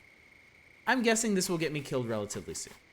So, you can either walk away from the game before they show up to kill me, and then you can fill in whatever story you want. Or, you can sit and watch me die again, knowing that you know full well how to stop it, and you either won't or can't. She sits there glaring at you. Better decide quickly. I think I see some flying saucers in the sky now. Is that really how I die this time? That is so lame.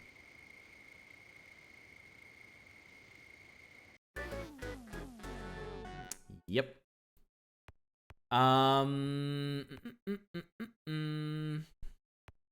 We step back. Okay, so that's that one. We step back. No, I don't want to overwrite my save. I want to... Yes. So that was if we say nothing and watch the falling stars. Wait, if we go here... No, I don't want to overwrite my saves. Jesus Christ. Yeah, I should move her and then talk.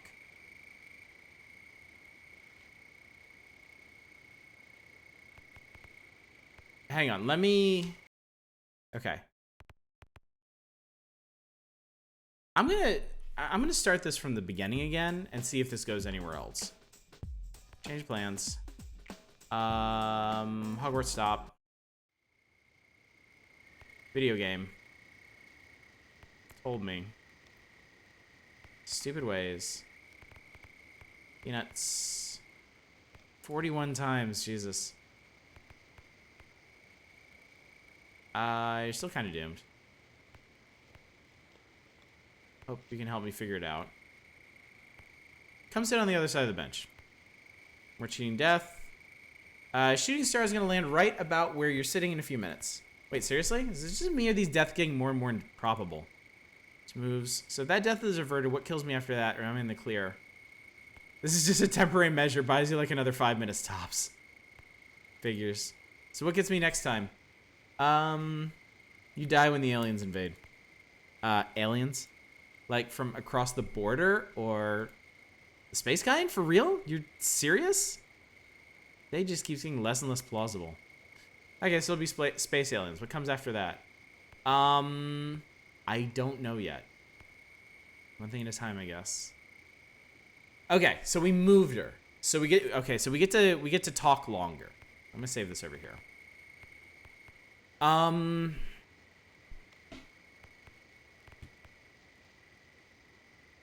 wish I knew what this is all about. That's a pretty big question.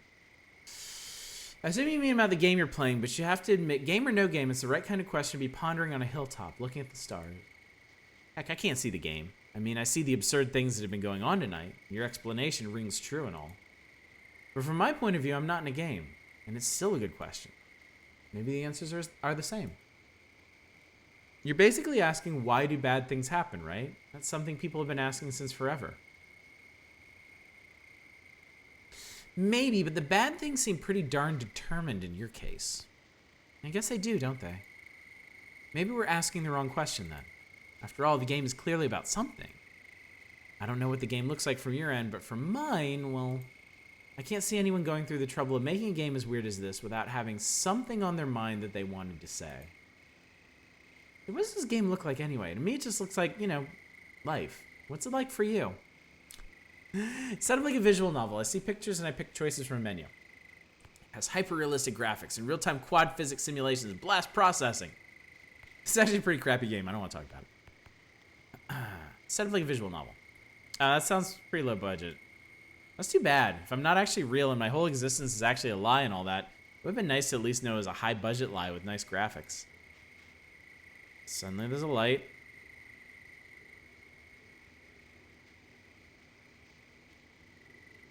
Save this again. So we have a new option. It's almost time. So this is when the aliens show up? This will be novel if nothing else. I guess if I'm gonna die, I might as well enjoy the spectacle. Will you reload after I'm dead? I know I don't remember this then, but will you be back?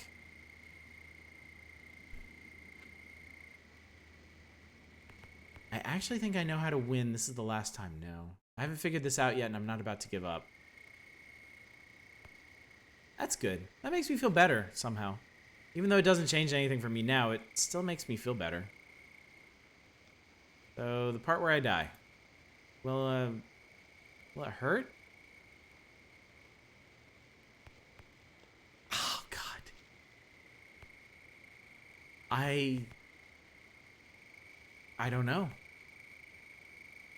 I genuinely don't know. I thought you'd done it before. Oh, right. I guess you don't end up feeling it.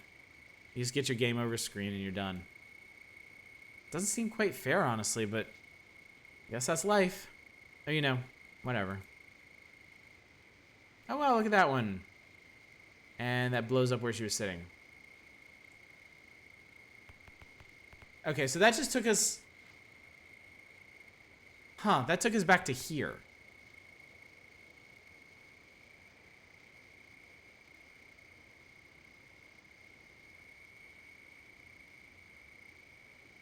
Can we just fuck off and go play Dragon Quest Builders? Not tonight.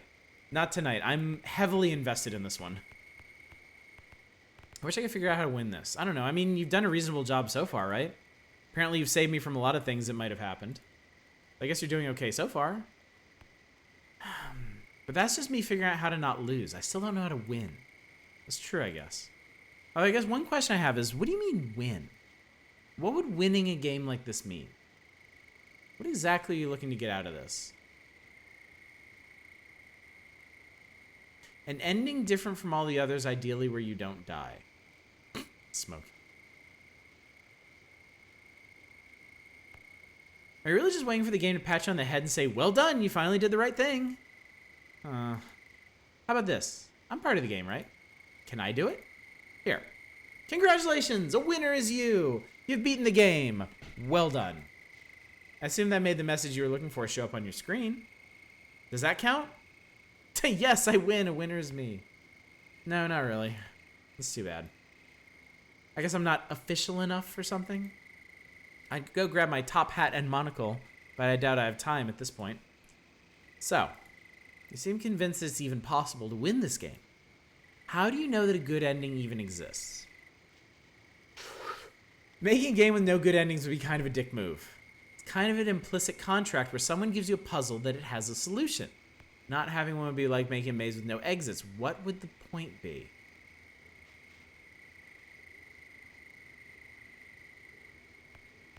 I like this one. I like this question a lot.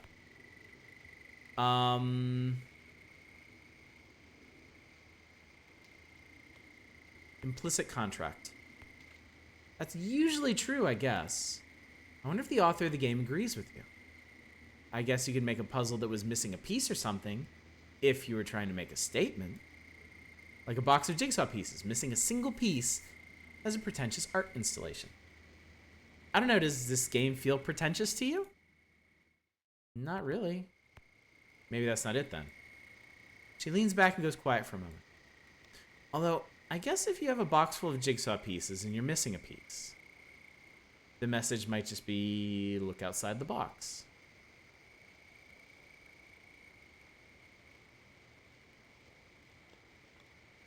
Hang on a second.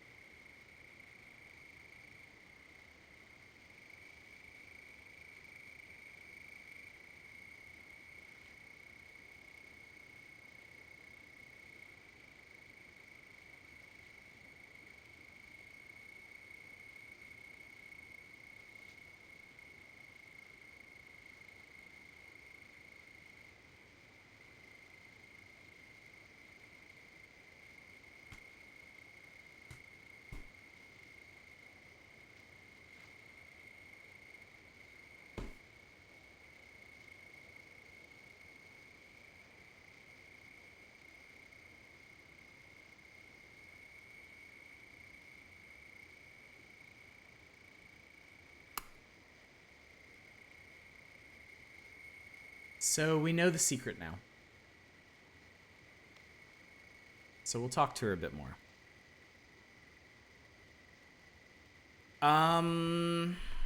Say nothing and watch the falling stars. For a few minutes, you just ignore everything and watch the spectacle taking place in the sky above you.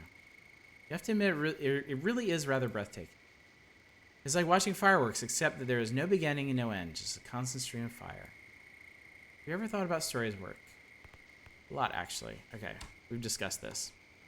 Yeah, we've been here.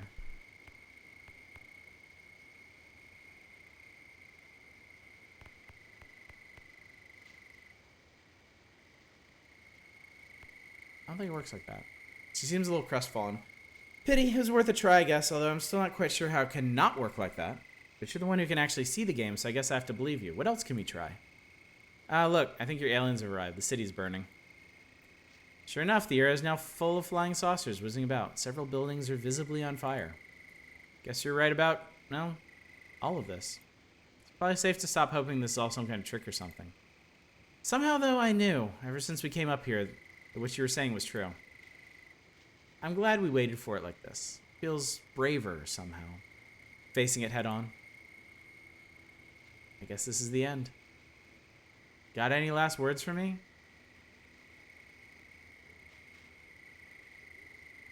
Do you think this is the ending the author had in mind? Actually, hang on. I'm curious about this one.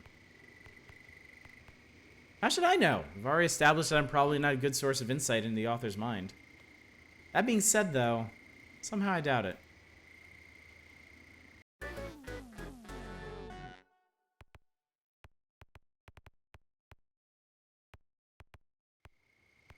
I'll see you again. I know. You just have that look somehow, even if I won't remember any of this next time around. I'm glad I got to be here. Thanks for everything. I mean, for going to so much trouble on my account and all. You'll figure it out, I'm sure. Dun-dun-dun-dun-dun. Goodbye. She actually smiles at that. It looks almost absurd set against such a backdrop of destruction. You too. You take care, you hear? I hope you find what you're looking for.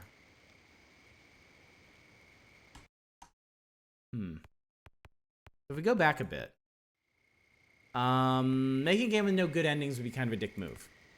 Yeah, maybe. Although not all books end happily. Maybe not all games do either. That does seem like a weird game to make, though. A happy start to a day and then just everything ending badly no matter what you do. I guess it could be commentary on the pointlessness of life and, oh, the sadness, everything will die, woe is me. But if I had to rate my life so far, or even my day so far, it doesn't feel like a goth emo game of darkness and howling void. I don't know. I don't pretend to know what this is all about. But from what you've told me and what I've seen, I don't think it's as simple as that. But I don't think the author is just saying, haha, you played my game with no ending for however long you wasted your time, LOL.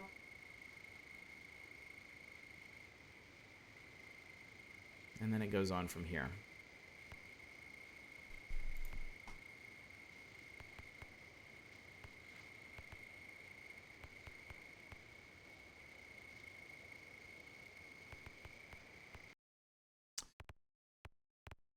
Was I here?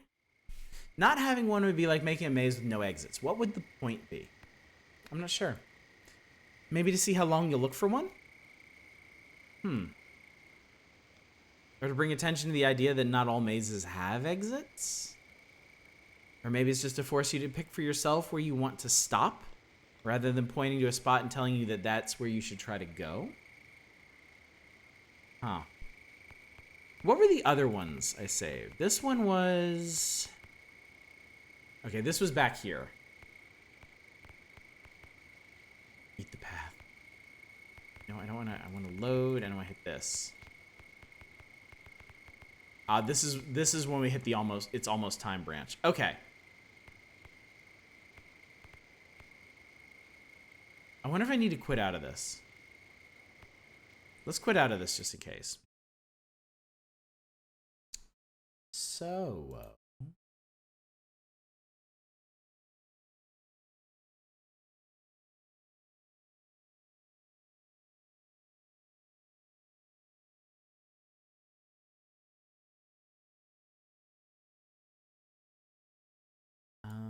let me see. Okay. Important, only set this to true if you're actually a hacker and are hacking the matrix. Don't forget that uppercase matters, and if you have to use true, just true won't cut it. Come on, you.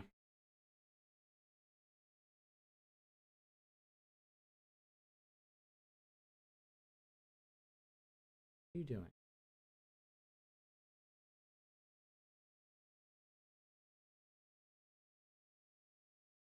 Hang on a sec. Oh, my bad. Did I end up looking the wrong? It was, where are you? There you are.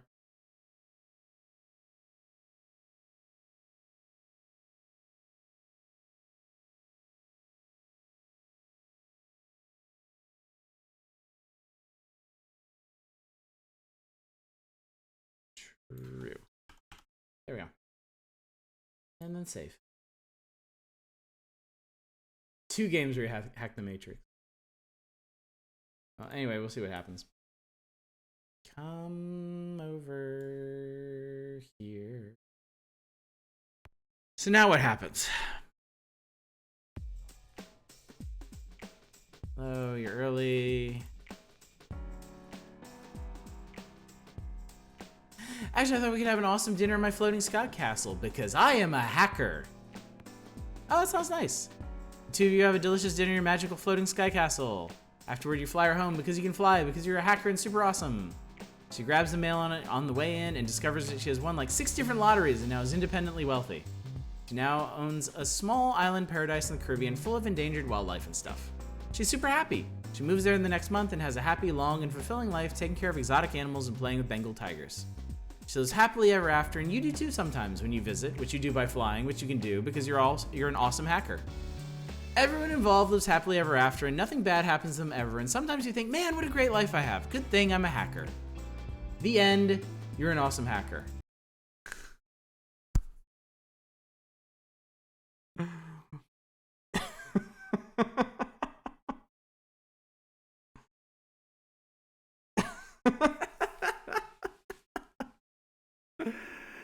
I am an awesome hacker, aren't I?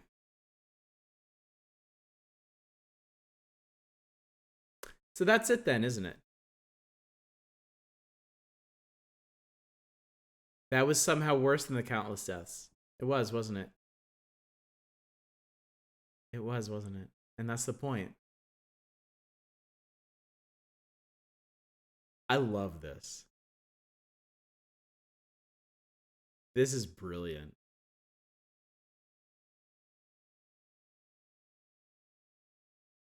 I mean, just like,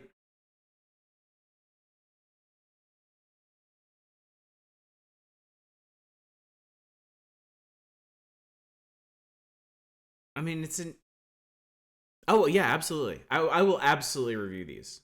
No question. Fuck philosophy, going back to hentai visual novels. She's trying to get all thoughtful and deep. Yeah, I'll review both of these in March. I will absolutely do that because this one is genius. I love this. Like, I love games that are so completely built around a concept where every part of the game is designed to express or experiment with that concept in some way. And this one is all about the nature of stories. I mean, it's nice that she lays it out for you entirely once you get up on the hill. Like, she actually, like, the author is able to express all these ruminations on the nature of stories through this character who herself is suffering the ramifications of the story structure.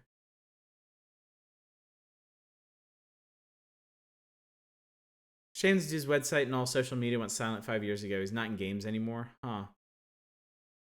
One glaring flaw in the game about Felicia, though. Jesus, Smokey. Yeah, that was great. No, I love it because there really is no good ending. And I like that. I like that because it took that head on. Like, I think that's brilliant. Like, I honestly think the hacker ending is a really important component of this. Because we're so conditioned to look for an ending in games. We're so used to having some kind of conclusion, some kind of closure in games. And this game is saying, no, you won't always have that. You don't always have to have that. And to show that without completely, like, breaking people, they give you really absurdist, shitty closure. To just, like, that's like the cherry on top of the Philosopher's Sunday. Like, it's so smart. Yeah, this one was amazing. Like, the structure of it's just genius.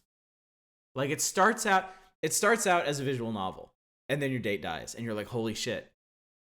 And then you start experimenting. You're like, okay, so what can I do? How can I get around this? And she keeps dying, and she keeps dying, and she keeps dying. And then that changes things. That provides you new options, and you're like, okay.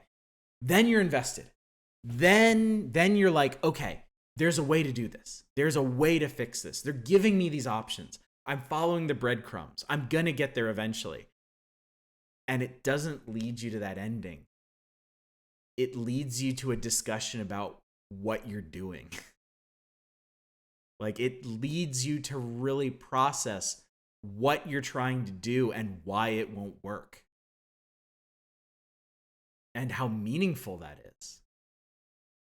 And then just to give it an actual sense of closure, it gives you the ending you were expecting, but it's not gratifying in the least. And then at that point, you have to accept that that's what the game is. That it's a game about not finding closure. And that's the closure that you get. That was really cool. The dialogue in The Hill is great. Like, it brings up so many interesting concepts to just pore over, you know, about the nature of stories, especially the relationship between the storyteller and the audience, because that's I don't feel like that's something that gets explored very much. Like, we see it as just straight consumption, like the story is a product being offered for consumption. And less, you hear less about this relationship.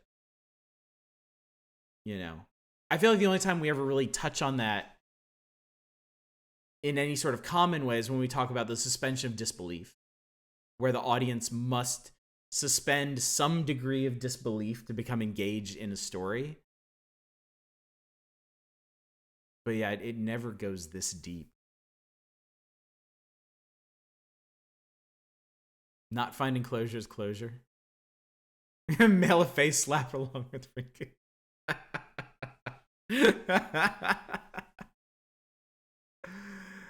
Coming to terms with that brings closure. That's a good way to put it. This was this guy's last game. Something poignant about that too, really. Yeah, this was great. Yeah, Digital Love Story was good. I enjoyed Digital Love Story. But it didn't blow me away like this did. Hieronymus, thank you so much. These were excellent suggestions for tonight. I'm really glad we spent some time on these. And you know what? It turns out spending 3.5 hours doing a visual novel, as long as they've got interesting ideas to explore, is not a bad idea. We could totally do that. 428. What was that? 428 Shibuya Scramble? See why I wanted these on Valentine's? Yeah, definitely. Yeah, that was a great idea. Okay. I mean, as a thought, I'll definitely look into it. So, the only in terms of streaming, the only thing I felt bad about is because there's so much reading, like, to keep things going, to actually keep the plot moving for everybody, I couldn't talk as much with chat as I normally do. Been wanting to grab that one, even though I'm not big on visual novels. He made this in 2013. His website and all social media stopped updating in 2015. That's disappointing. Maybe he found closure of his own. So yeah. All right. Well, unfortunately, I still have to write up a review for tomorrow, but I'm going to do a really short one, so I shouldn't have to keep myself up too long.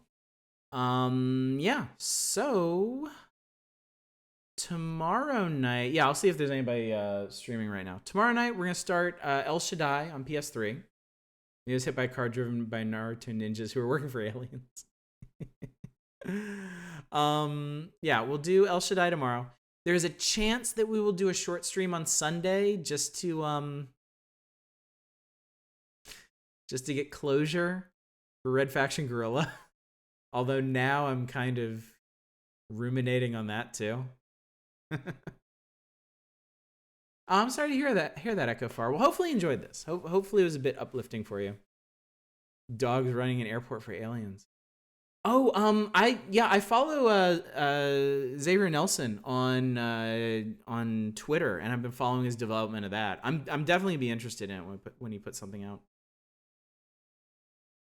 Don't you go learning a lesson like not finishing games? Hey, I found my closure for Vagrant Story.